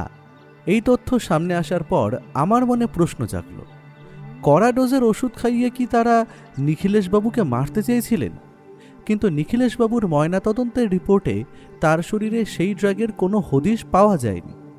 দাদা জানিয়েছিল বিস্ফোরণের কারণে এবং অতিরিক্ত ধোঁয়াই মৃত্যুর কারণ হিসেবে ময়নাতদন্তের রিপোর্টে লেখা আছে। নিখিলেশবাবু সেই ওষুধ খেলে রিপোর্টে তা ধরা পড়ত। আমার ধারণা নিখিলেশবাবু নিজেও একজন সায়েন্টিস্ট ছিলেন, তাই হয়তো তিনি ওষুধ দেখে বুঝতে পেরেছিলেন এবং তাই তিনি খাননি। কিন্তু তাকে যে ওষুধ প্রেসক্রাইব করা হয়েছিল তা থেকে পরিষ্কার বোঝা যাচ্ছিল যে নিখিলেশবাবুকে মারার পরিকল্পনা আগে থেকেই করা হয়েছিল। এই ভিত্তির ওপর দাঁড়িয়ে দাদা বিক্রমবাবুকে আরও কিছু তথ্য জোগাড় করার অনুরোধ করেন, যেমন নিখিলেশবাবুর ফোন বা কম্পিউটার থেকে ইমেল বা SMS মারফত কিছু পাওয়া যায় কিনা। বিস্ফোরণে নিখিলেশবাবুর ফোন কম্পিউটার সব নষ্ট হয়ে গিয়েছিল, কিন্তু ওনার ইমেল আইডি দিয়ে পুনরায় পুলিশের বিশেষ সফটওয়্যারের মাধ্যমে সেই তথ্যগুলো দ্রুত উদ্ধার করার প্রস্তুতি নেওয়া হলো। সেই দিন রাতে দাদা আমায় একটা দারুণ চমকে দেওয়ার মতো কথা বলল, যে কথায় এই কেসটাকে এতক্ষণ সাধারণ কোনো কেস মনে করলেও এর জটিলতা এক মুহূর্তে আমার মাথায় জট পাকিয়ে দিল। আমি আর দাদা রাতের খাবার খাচ্ছিলাম। দাদাকে ভীষণ অন্যমনস্ক দেখাচ্ছিল। দাদাকে জিজ্ঞেস করলাম, কি হলো দাদা, এত কি ভাবছো? দাদা বলল, ভাবনার অনেক কিছু আছে রে বাবু। আমি দাদাকে সহজভাবে বললাম, মঞ্জুরি দেবী আর ডাক্তার অনিল মিলে নিখিলেশবাবুকে মারার প্ল্যানিং করেছিল বলেই তো মনে হচ্ছে। দাদা উত্তরে বলল, তা তো আপাতত মনে হচ্ছে, কিন্তু বিশাল বড় একটা খটকা লাগছে জানিস। জিজ্ঞেস করলাম, কিসের খটকা? এর উত্তরে দাদা যা বলল তা সত্যিই ভাববার মতো বড় বিষয় হয়ে দাঁড়ালো। দাদা খাওয়া শেষ করে এঁটো হাত নিয়ে বসে বলল, আমার এক ডাক্তার বন্ধুকে ময়নাতদন্তের রিপোর্ট পাঠিয়ে পুরোটা দেখে আমায় জানাতে বলেছিলাম। সে দেখে যা জানালো সেটাই চিন্তার বিষয় হলো। আমরা জানতে পেরেছিলাম লন্ডনে থাকাকালীন নিখিলেশবাবুর অ্যাক্সিডেন্টে হাত ভেঙে গিয়েছিল, কিন্তু ময়নাতদন্তের রিপোর্টে সেই হাত ভাঙার কোনো উল্লেখ নেই। সেখানে শরীরের সব কটা হাড়ই অক্ষত, শুধু নি রিপ্লেসমেন্টের কথা লেখা আছে, তাও অনেক পুরনো। আমি অবাক হয়ে বললাম, বলো কি, তার মানে কি দাঁড়াচ্ছে? দাদা একই সুরে বলল, তার মানে কি নিখিলেশবাবুর হাত ভাঙেনি কখনো? অন্যদিকে ডিএনএ রিপোর্ট অনুযায়ী বিস্ফোরণে ঝলসে যাওয়া দেহটি নিখিলেশবাবুরই ছিল। দাদা কিছুক্ষণ থেমে তারপরে বলল, লন্ডনে যেখানে তিনি কাজ করতেন সেখানে একবার খোঁজ করতে পারলে ভালো হতো রে। আমার মনে হয় এই কেসটা অতটা সহজ নয়। অনেকগুলো প্রশ্ন আছে। নিখিলেশবাবু কেন মঞ্জুরি দেবীকে অত ভয় পেতেন? ডিভোর্স বা খোরপোশের ভয়? সে তো আগে থেকেই অর্ধেকের বেশি সম্পত্তি মঞ্জুরি দেবীর নামে করে দিয়েছিল, তাই খোরপোশের ভয় তো থাকার কথা নয়। তবে কি অন্য কিছু নেই ব্ল্যাকমেল? আর মরার মাত্র 15 দিন আগেই বা পুরো সম্পত্তি কেন লিখে দিলেন? আর মৃত্যুর আগে কেনই বা অত বড় অঙ্কের বীমা করে মঞ্জুরি দেবীকে নমিনি করলেন? অনেকগুলো প্রশ্ন থেকে যাচ্ছে। কাল আবারও যাব মঞ্জুরি দেবীর সাথে কথা বলতে। আশা করছি এবার তিনি কথা বলবেন। আরও একটা দিন কেটে গেল। পরের দিন আমি আর দাদা গেলাম মঞ্জুরি দেবীর সাথে দেখা করতে। আমাদের সাথে বিক্রমবাবু নিজেও গেলেন। রূপম আসতে চাইছিল, কিন্তু দাদা বারণ করল। কারণ দাদা মনে করল রূপমের উপস্থিতিতে মঞ্জুরি দেবী হয়তো কিছুই খুলে বলবেন না। ওষুধের দোকান থেকে হাইডোজের ড্রাগ মঞ্জুরি দেবী এনেছিলেন, এটা জানার পর থেকে রূপমের মেজাজ তুঙ্গে। সে বারবার বলেছিল তার বাবার মৃত্যুর পেছনে নিশ্চয়ই কোনো ষড়যন্ত্র আছে। তাই গতকাল ভুল ওষুধের কথা জানার পর থেকে সে অনেকবার সরাসরি মঞ্জুরি দেবীর সাথে কথা বলতে চেয়েছিল, কিন্তু দাদার বারণে সে সেই পদক্ষেপ নেয়নি। এদিকে গতকাল রাতে দাদা অনেকক্ষণ বিক্রমবাবুর সাথে কথা বলেছেন ময়নাতদন্তের রিপোর্ট এবং ফরেন্সিক রিপোর্ট নিয়ে। দাদা বলেছে এই বিষয়ে যেন এখন আর কেউ না জানে। আজ যখন মঞ্জুরি দেবীর কাছে এসে বসলাম, তখন দেখলাম আগের দিনের মতো তিনি আর মেজাজ দেখাতে পারছেন না। সবাই যে এখন ওকেই সন্দেহ করছে এ বিষয়ে তিনি অবগত। কিন্তু যেহেতু ময়নাতদন্তে সেই ড্রাগের অস্তিত্ব পাওয়া যায়নি, তাই মঞ্জুরি দেবীকে সরাসরি অ্যারেস্টও করা যাচ্ছে না। তবে ওনার ওপর মানসিক প্রভাব বিস্তার করা যাবে এই ভেবেই দাদা এসেছে। মঞ্জুরি দেবীর ঘরটি টিপটপ করে সাজানো গোছানো, সুন্দর কাজ করা দেওয়াল, মাথার ওপর ফলস সিলিং, একটা বিশাল বড় আলমারি, একটা বড় টিভি, তার নিচে সেই টেবিল যার ওপরে স্ট্যান্ড ক্যালেন্ডার আর কয়েকটা ওষুধের শিশি, ট্যাবলেট। মাথার ওপর ছোট একটা ঝাড়বাতি, রঙিন কারুকার্য করা দেওয়ালের চারপাশে বিভিন্ন রকমের ছবি। সেই ছবিগুলো অল্প বয়সী মঞ্জুরি দেবী ও নিখিলেশ বাবুর। আর কিছু সার্টিফিকেট ঝোলানো ছিল। আমি মোবাইল খুলে টেবিলের ওপরে থাকা ওষুধগুলোর নাম সার্চ করে দেখলাম সেইগুলো বেশিরভাগই স্ট্রেস কমানোর ওষুধ। বাড়িতে ঢুকেই অতিরিক্ত ভাবভঙ্গি না করে দাদা সরাসরি মঞ্জুরি দেবীকে প্রশ্ন করা শুরু করে দিল। আচ্ছা, নিখিলেশবাবু লন্ডনে কোথায় কাজ করতেন আপনি জানেন? মঞ্জুরি দেবীর খিটখিটে ভাব আজ নেই। তিনি এক কথায় উত্তর দিলেন, জানি না। দাদা জিজ্ঞেস করল ফের, আপনার সাথে নিখিলেশবাবুর আলাপ কোথায় হয়েছিল? মঞ্জুরি দেবী আবার ছোট উত্তর দিলেন, একটা পার্টিতে। মঞ্জুরি দেবী মানুষটিকে যতটা চালাক ও ধূর্ত মনে করেছিলাম, তিনি যেন তার থেকেও বেশি। ইচ্ছে করে অতিরিক্ত কথা বলছেন না মহিলা। দাদা আবার জিজ্ঞেস করল, কোথায় সেই পার্টিটি হয়েছিল? আবার সংক্ষেপে উত্তর পেলাম, এক বিয়ে বাড়িতে, দক্ষিণ কলকাতায়। দাদা আবার জিজ্ঞেস করল, আপনার বাপের বাড়ি কোথায়? একইভাবে ছোট উত্তর পেলাম। দক্ষিণ কলকাতায়। আমরা সবাই এতক্ষণ চেয়ারে বসেছিলাম। চেয়ার ছেড়ে উঠে দাদা বলল, নিখিলেশবাবু নিজের ফাইলপত্র কোথায় রাখতেন জানেন? মঞ্জুরি দেবী উত্তর দিলেন, জানি না। দাদা এতক্ষণ নিজের মাথা ঠান্ডা রাখলেও বিক্রমবাবু এবার রেগে উঠলেন। তিনি গলার আওয়াজ তুলে বললেন, কিছুই জানেন না নাকি আপনি? নাকি ইচ্ছে করে এইভাবে উত্তর দিচ্ছেন?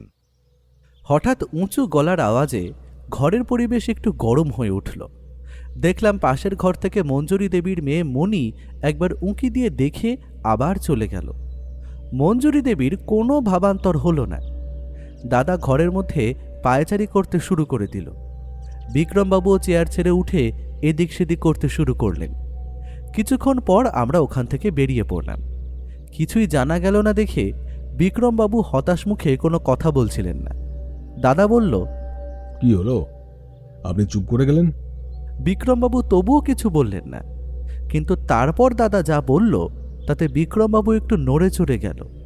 দাদা বলল, মঞ্জুরি দেবীর ঘরে দরজার সোজাসুজি টিভির পাশে একটা ফটো ছিল, দেখেছিলেন? বিক্রমবাবু জানালেন, হ্যাঁ, দেখেছি। যেটায় নিখিলেশবাবু আর মঞ্জুরি দেবীর অল্প বয়সের ছবি ছিল তো? হ্যাঁ, আর সেই ছবির বাঁ পাশে একটা সার্টিফিকেট ছিল, সেটা দেখেছেন? হ্যাঁ খেয়াল করেছি, সেটা নিখিলেশবাবুর নামে ছিল, রাজাবাজার সায়েন্স কলেজের সাল 1994, আর ওতে স্কলারশিপের কথাও লেখা ছিল। ভেরি গুড বাবু। তারপর বিক্রমবাবুর উদ্দেশ্যে বলল, আপনাকে আবার একটু খাটতে হবে। রাজাবাজার সায়েন্স কলেজের 1994 সালের ব্যাচের নিখিলেশবাবু সম্পর্কে গিয়ে জানতে হবে। এটা জানতে হবে তিনি স্কলারশিপ পেয়ে লন্ডনের কোন জায়গায় গিয়েছিলেন, কোথায় কাজ করতেন, এবং ওই সময়ে যাঁরা স্কলারশিপ পেয়েছিলেন তাদের সবার নাম ও ঠিকানা। বিক্রমবাবু শুনে জানতে চাইলেন, সে না হয় জোগাড় করব, কিন্তু কেন লাগবে এত কিছু বলতে পারো? আমার ধারণা নিখিলেশবাবুর অতীত জীবনে কিছু গোপন রহস্য লুকিয়ে আছে, যেটা হয়তো কোনোভাবে মঞ্জুরি দেবী জানতে পেরেছিলেন। তাই হয়তো তিনি সর্বক্ষণ ব্ল্যাকমেল করতেন ওনাকে। আরও জানা দরকার নিখিলেশবাবুর লন্ডনের সেই ল্যাবের খোঁজ, যেখান থেকে জানতে পারবো আদৌ নিখিলেশবাবুর কি কোনো অ্যাক্সিডেন্ট হয়েছিল। আর ধরে নিই যদি এটা মিথ্যে হয়, তাহলে কি এমন কারণ থাকতে পারে যার জন্য নিখিলেশবাবু লন্ডনের কাজ ছেড়ে ভারতে চলে এলেন? স্ট্রেঞ্জ না? আরও একটা দিন কেটে গেল, সেরকম কিছু তথ্য আমরা পেলাম না। এই দিনটায় রূপম একবার এসে দাদার সাথে দেখা করে গেল, আর দাদা সারাদিন নিজের ল্যাপটপে ময়নাতদন্ত ও ফরেন্সিক সংক্রান্ত নানা বিষয়ে সার্চ করে পড়াশোনা করল। বিক্রমবাবুর মারফত জানতে পারলাম দাদার কথা অনুযায়ী তারা সায়েন্স কলেজে লোক পাঠিয়েছে। ফোনের মারফতে যোগাযোগ করা যেত, কিন্তু বিষয়টি যাতে গুরুত্বর সাথে কলেজ কর্তৃপক্ষ নেয় সেই কারণেই সরাসরি সেখানে পুলিশের লোক পাঠানো হয়েছে। চমকপ্রদ তথ্যগুলো পেলাম আরও একদিন পরে। প্রথম যে খবরটা পাওয়া গেল তা হলো পুলিশ নিখিলেশবাবুর ইমেল আইডি রিকভার করতে পেরেছে এবং সেখানে ড্রাফটে একটা নোট পাওয়া গেছে। বলা যেতে পারে সেটা একটা সুইসাইড নোট। সেখানে যা লেখা ছিল তার সংক্ষিপ্ত রূপ হলো, নিখিলেশবাবু তার দ্বিতীয় স্ত্রীর অত্যাচারে তীতবিরক্ত হয়ে উঠেছিলেন। ডাক্তার আর মঞ্জুরি দেবী মিলে তাকে ভুল ওষুধ খাওয়ানোর পরিকল্পনা করেছিলেন, যেটা ওষুধ দেখেই বুঝতে পেরেছিলেন নিখিলেশবাবু। তাই সেই ওষুধ তিনি খাননি। তার আত্মহত্যার সিদ্ধান্তের পেছনে মঞ্জুরি দেবীর ব্যবহার দায়ী। বলপূর্বক ওনার সব সম্পত্তি মঞ্জুরি দেবী নিজের নামে করিয়ে নিয়েছিলেন। তার সম্পত্তির এক কানাকড়িও তিনি মঞ্জুরি দেবীকে দিতে চান না। দ্বিতীয় খবরটা পাওয়া গেল যা আরও আশ্চর্যের। রাজাবাজার সায়েন্স কলেজ থেকে উক্ত সাল অনুযায়ী নিখিলেশবাবুর তথ্য পাওয়া যায়। সেখানে আরও যে অদ্ভুত তথ্য জানা যায় তা হলো সেই একই ব্যাচে নিখিলেশবাবুর সাথে মঞ্জুরি দেবীও স্কলারশিপ পেয়েছিলেন এবং লন্ডনে গিয়েছিলেন। তার মানে নিখিলেশবাবু এবং মঞ্জুরি দেবীর পরিচয়ে কলেজ লাইফ থেকেই। তারা দুজনে একসাথেই লন্ডনে গিয়েছিলেন, এমনকি তারা দুজনে লন্ডনের একই ল্যাবে কাজ করতেন।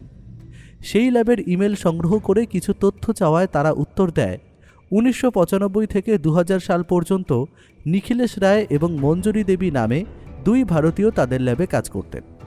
2000 সালে নিখিলেশবাবুর অ্যাক্সিডেন্ট, হাত ভেঙে যাওয়ায় তিনি পদত্যাগ করেছিলেন, কারণ তার মেডিকেল রিপোর্টও জমা দেওয়া ছিল পদত্যাগপত্রের সাথে। মঞ্জুরি দেবী কোনো নির্দিষ্ট কারণ ছাড়াই কাজ ছেড়েছিলেন। খবর দুটো পেয়ে আমাদের মাথা একেবারে ঘুরে গেল। যে কেস পুলিশের তদন্তে প্রথম অ্যাক্সিডেন্ট বলে মনে হয়েছিল, তার পেছনে যে এত সব কিছু লুকিয়ে আছে তা কে জানত। আর সবথেকে বড় কথা, ঘটনার প্রায় 6 মাস পর যা যা তথ্য উঠে আসছে তার পেছনে বিক্রমবাবুর সেই খটকা লাগাটাই আসল কাজ দিয়েছে। দাদা বলল, ভাগ্যিস বিক্রমবাবু এই কেসে সন্দেহ প্রকাশ করেছিলেন, আর ভাগ্যিস ওনার কথায় আমি রূপমের সাথে দেখা করতে চেয়েছিলাম। নিখিলেশবাবুর ইমেল আইডি রিকভার করে পাওয়া ড্রাফট এবং নিখিলেশবাবুর সাথে মঞ্জুরি দেবীর বিয়ের আগে থেকেই পরিচয় ছিল, এটা জানতে পেরে পুলিশ একেবারে নাস্তানাবুদ করে ছাড়ল মঞ্জুরি দেবীকে। রূপম জানালো সে এই বিষয়ে কিছুই জানত না। দাদা ফোন মারফত জানতে চাইল নিখিলেশবাবুর অতীত পরিবার সম্পর্কে সে কিছু জানে কিনা, কিন্তু রূপম জানালো সে কিছুই জানে না।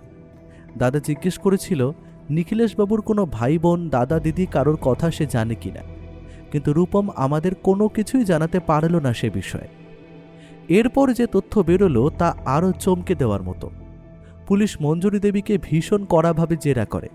মহিলা পুলিশ দিয়ে ওনাকে মারধরও করা হয় যা শুনলাম। পুলিশি জেরায় মঞ্জুরি দেবী শেষমেশ যা জানালেন তা আমি বিস্তারিত বলছি। নিখিলেশবাবুর সাথে মঞ্জুরি দেবীর সম্পর্ক বহুদিনের, কলেজ জীবন থেকে। দুজনে একে অপরকে ভালোবাসতেন। স্কলারশিপ পেয়ে দুজনে লন্ডনে গিয়ে একই জায়গায় কাজ করতেন। অল্প বয়স থেকেই দুজনের টাকা পয়সার প্রতি খুব লোভ ছিল, কিন্তু ওখানে কাজ করেও তাদের আশানুরূপ টাকা উপার্জন হচ্ছিল না। তাই বছর চারেক ওখানে কাজ করার পরে তারা দুজনে মিলে একটা পরিকল্পনা করেন। লন্ডনে লারা নামক একটি মেয়ের সাথে আলাপ ছিল তাদের। লারা নিখিলেশের প্রতি একটু দুর্বলও ছিলেন। নিখিলেশ সেই সুযোগ নিয়ে তাকে বিয়ে করেন। পরিকল্পনা ছিল বিয়ের পর লারাকে সরিয়ে দিয়ে লারার সব সম্পত্তি নিখিলেশ নিজের নামে করে নেবে। সেই অনুযায়ী লারার যাবতীয় সম্পত্তিতে নিখিলেশ নিজেকে নমিনি করেন। লারার মন জয় করার জন্য তার কথা অনুযায়ী তারা সন্তানও নেন। সেই সন্তানই হলো রূপম। আর এই কারণেই রূপমকে একদম সহ্য করতে পারেন না মঞ্জুরি দেবী। এই নিয়ে সেই সময় ঝামেলা হলেও শেষমেশ পরিকল্পনা করে অ্যাক্সিডেন্ট করিয়ে লারাকে মেরে ফেলা হয়। এরপর লারার সব সম্পত্তি পেয়ে নিখিলেশ ভারতে ফিরে আসেন এবং এখানে এসে নাটক করে মঞ্জুরিকে বিয়ে করেন। মঞ্জুরি দেবী এই পুরনো ঘটনাকে কেন্দ্র করেই সারা জীবন ব্ল্যাকমেল করতেন নিখিলেশবাবুকে। এই খবরের এর মধ্যে কোনোভাবে বাইরে বেরিয়ে পড়েছে মিডিয়ার কাছে। পুলিশ মঞ্জুরি দেবী এবং অনিল ডাক্তারকে গ্রেফতার করেছে বাড়ি থেকে তুলে নিয়ে। এই চাঞ্চল্যকর খবর ভিডিও এখন মিডিয়ার মারফত সর্বত্র। আমি আর দাদা বিকেলে বাড়িতেই ছিলাম। দাদা এখনও ভীষণভাবে ঘেঁটে আছে, কোনো কথা বলছে না। মাঝে মাঝে ফোন করছে এদিকে সেদিকে। এরই মধ্যে দেখলাম রূপম আমাদের বাড়িতে এলো। ছেলেটাকে দেখে ভীষণ মায়া হচ্ছে। আর অন্যদিকে মনির বয়সও কম। দুই ছেলে মেয়ে অদ্ভুত এক পরিবারের মাঝখানে পিষে গেছে যেন। রূপমের চোখ মুখ ফোলা, সে যেন সদ্য খুব কান্নাকাটি করেছে। বাড়িতে ঢুকেই ধপাস করে সোফায় বসে পড়ল সে। আমরা কিছু বলার আগেই সে নিজের থেকে বলা শুরু করল। বিক্রম বাবুর থেকে আমি সবটা শুনেছি। আমি এইসবের কিছুই জানতাম না। আমার বাবাই যে আমার আসল মাকে মেরেছিলেন এটা না জানতে পারলেই ভালো হতো। আমি আর কিছু চাই না। আমি জানি না আমি কি করব এখন। এই সত্যটা না বেরোলেই ভালো হতো। আমি আর দাদা দুজনেই চুপ থাকলাম। রূপম একটু চুপ থেকে আবার বলল, আপনাকে ফিস দেওয়ার সামর্থ্য আমার নেই, তবে আপনার জন্য এই এক প্যাকেট আপনার পছন্দের সিগারেট নিয়ে এসেছি। আর যত সামান্য যা টাকা ছিল তা থেকে কিছু আপনাকে দিচ্ছি। কথাটা বলেই পকেট থেকে একটা সিগারেট আর একটা খাম বের করে সামনের টেবিলে রেখে দিল। তারপর ধীরে ধীরে সোফা ছেড়ে উঠতে উঠতে বলল, আমি জানি না আপনি তদন্ত আর করবেন কি করবেন না, তবে আমি আর চাই না এই তদন্ত হোক। আমি আর কিচ্ছু চাই না। আমি এখন শুধু শান্তি চাই, শান্তি চাই শুধু। এরপর যেরকম এসেছিল সেভাবেই রূপম বেরিয়ে চলে গেল। দাদা ওকে বসতে বলল, কিন্তু সে সেই বসার অনুরোধ শুনল না। মুখে একরাশ দুঃখ, হতাশা, যন্ত্রণা নিয়ে ভারী পায়ে সে আস্তে আস্তে চলে গেল। আমি আর দাদা একে অপরের মুখ চাওয়াচাওয়ি করলাম। তারপর দাদা সিগারেটের প্যাকেটটা তুলে নিজের পকেটে রেখে একটা দীর্ঘশ্বাস ফেলে নিজের ঘরে চলে গেল। টাকার খামটা টেবিলে একইভাবে পড়ে থাকল। ওই দিন রাত্রে একটা ভয়ঙ্কর ঘটনা ঘটল। রাত তখন কটা হবে জানি না। হঠাৎ দেখি দাদা আমায় ডাকতে এলো। আমি নিজের ঘরে ঘুমিয়ে পড়েছিলাম। দাদা বলল, এইমাত্র একটা ফোন এসেছিল, বুঝলি, অচেনা গলায়। বলল একবার যত তাড়াতাড়ি সম্ভব হেদুয়ার কাছে পৌঁছাতে। জানালো নিখিলেশবাবু সম্পর্কে কিছু কথা জানাবে। আমি দাদার ডাকে ধড়ফড় করে উঠে গিয়েছিলাম। দাদার কথা শুনে বললাম, হ্যাঁ, একা যেও না, আমিও তোমার সাথে যাব। দাদা জানালো, একাই যেতে বলেছে, তুই বাড়িতে থাক, আমি একবার ঘুরে আসছি। এই বলে দাদা নিজের বাইক নিয়ে বেরিয়ে পড়ল। আমার ঘুম চটকে গেল। দাদা এভাবে একা চলে গেল দেখে আমি চিন্তা করতে শুরু করলাম। কি করব না করব ভাবতে ভাবতে বিক্রমবাবুকে ফোন করে সবটা বললাম। তিনি আমায় চিন্তা করতে বারণ করলেন। বললেন দাদা নাকি ওনাকে আগেই ফোন করেছিল। হেদুয়ার ওদিকে কিছু পুলিশকে আড়ালে মোতায়েন করে রাখতে বলেছে। বেগতিক দেখলে পুলিশ যেন কোনো অ্যাকশন নিতে পারে। আমার একটু স্বস্তি হলো, কিন্তু তবুও এক অদ্ভুত অস্থিরতায় আমিও আমার বাইক নিয়ে ছুট দিলাম হেদুয়ার দিকে। রাস্তায় যেতে যেতে হাজারখানা আশঙ্কা মাথায় ঘুরতে লাগলো। কি অদ্ভুত এই কেসটা! দাদা তদন্তে না নামলে হয়তো এত কিছু সত্য বেরোতই না। নিখিলেশবাবু লোকটা নিজেও একজন খুনি ছিল। লারাকে অ্যাক্সিডেন্ট করে মেরে লারার সব সম্পত্তি নিজের নামে করে নিয়েছিল। আর অন্যদিকে মঞ্জুরি দেবী, সে তো মারাত্মক ধরনের মহিলা, সেও লারার মৃত্যুর জন্য সমানভাবে দায়ী। আর এতগুলো বছর পর সে নিখিলেশবাবুকেও মারার জন্য উদ্যত হয়েছিল। সুইসাইড নোটে নিখিলেশবাবু পরিষ্কার ওনাকেই দায়ী করেছে। কিন্তু দাদা ঘেঁটে আছে লন্ডনের অ্যাক্সিডেন্টে নিখিলেশবাবুর হাত ভাঙা কেন পোস্টমর্টেম রিপোর্টে ধরা পড়ল না এই ভেবে। সত্যিই তো, এটা তো ভাবার বিষয়।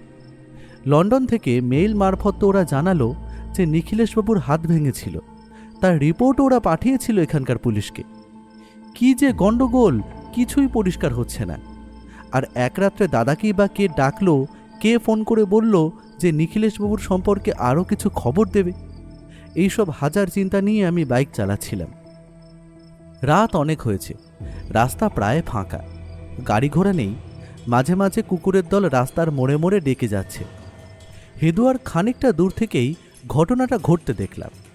রাস্তা ফাঁকা, তাই পরিষ্কার দেখা যাচ্ছে। একটা বড় মারুতি অমনির সামনে দাদাকে জনা তিনেক মানুষ ঘিরে ধরেছে। প্রত্যেকের মুখ মাস্কে ঢাকা। তারা যেন জোর করে দাদাকে গাড়ির ভেতর ঢোকাতে চাইছে, কিন্তু দাদা একাই তিনজনকে বুঝে নিচ্ছে। আমি আমার বাইকের স্পিড বাড়ালাম, সজোরে হর্ন দিতে থাকলাম। এর মধ্যেই দেখলাম আরও বেশ কিছুজন দাদার দিকে কোথা থেকে ছুটে এলো। নতুন লোকজনগুলো আসতেই যারা এতক্ষণ দাদাকে গাড়িতে তোলার জন্য জোর করছিল, তারা দাদাকে ছেড়ে দিয়ে ভীষণ ক্ষিপ্রতায় গাড়িতে উঠে ফুল স্পিডে বেরিয়ে গেল। এরই মধ্যে আমি দাদার কাছে এসে গেছি। দাদার সামনে যারা এখনও দাঁড়িয়ে আছে তারা পুলিশের লোক। আমি বাইক থেকে নেমে দাদার কাছে যেতেই দাদা হেসে বলল, মাথায় হালকা করে মেরেছে রে, কিন্তু ওদের মার খেয়ে আমার মাথা যেন খুলে গেল রে ভাই। দাদাকে স্বাভাবিক দেখে আমি স্বস্তি পেলাম। দাদা সিভিল ড্রেসে থাকা পুলিশগুলোর কাছে গিয়ে বলল, ওই গাড়িটাকে একটু ধরার ব্যবস্থা করুন। ততক্ষণে 2-3টে পরে সিগন্যালে গাড়িটাকে আটকে দিয়েছে সেখানকার ট্রাফিক পুলিশ। দাদা বলল সেই গাড়ির সবাইকে থানায় নিয়ে যেতে। যেহেতু এটা সোদপুর থানার কেস, তাই আমরা সবাই সোদপুর থানায় গেলাম।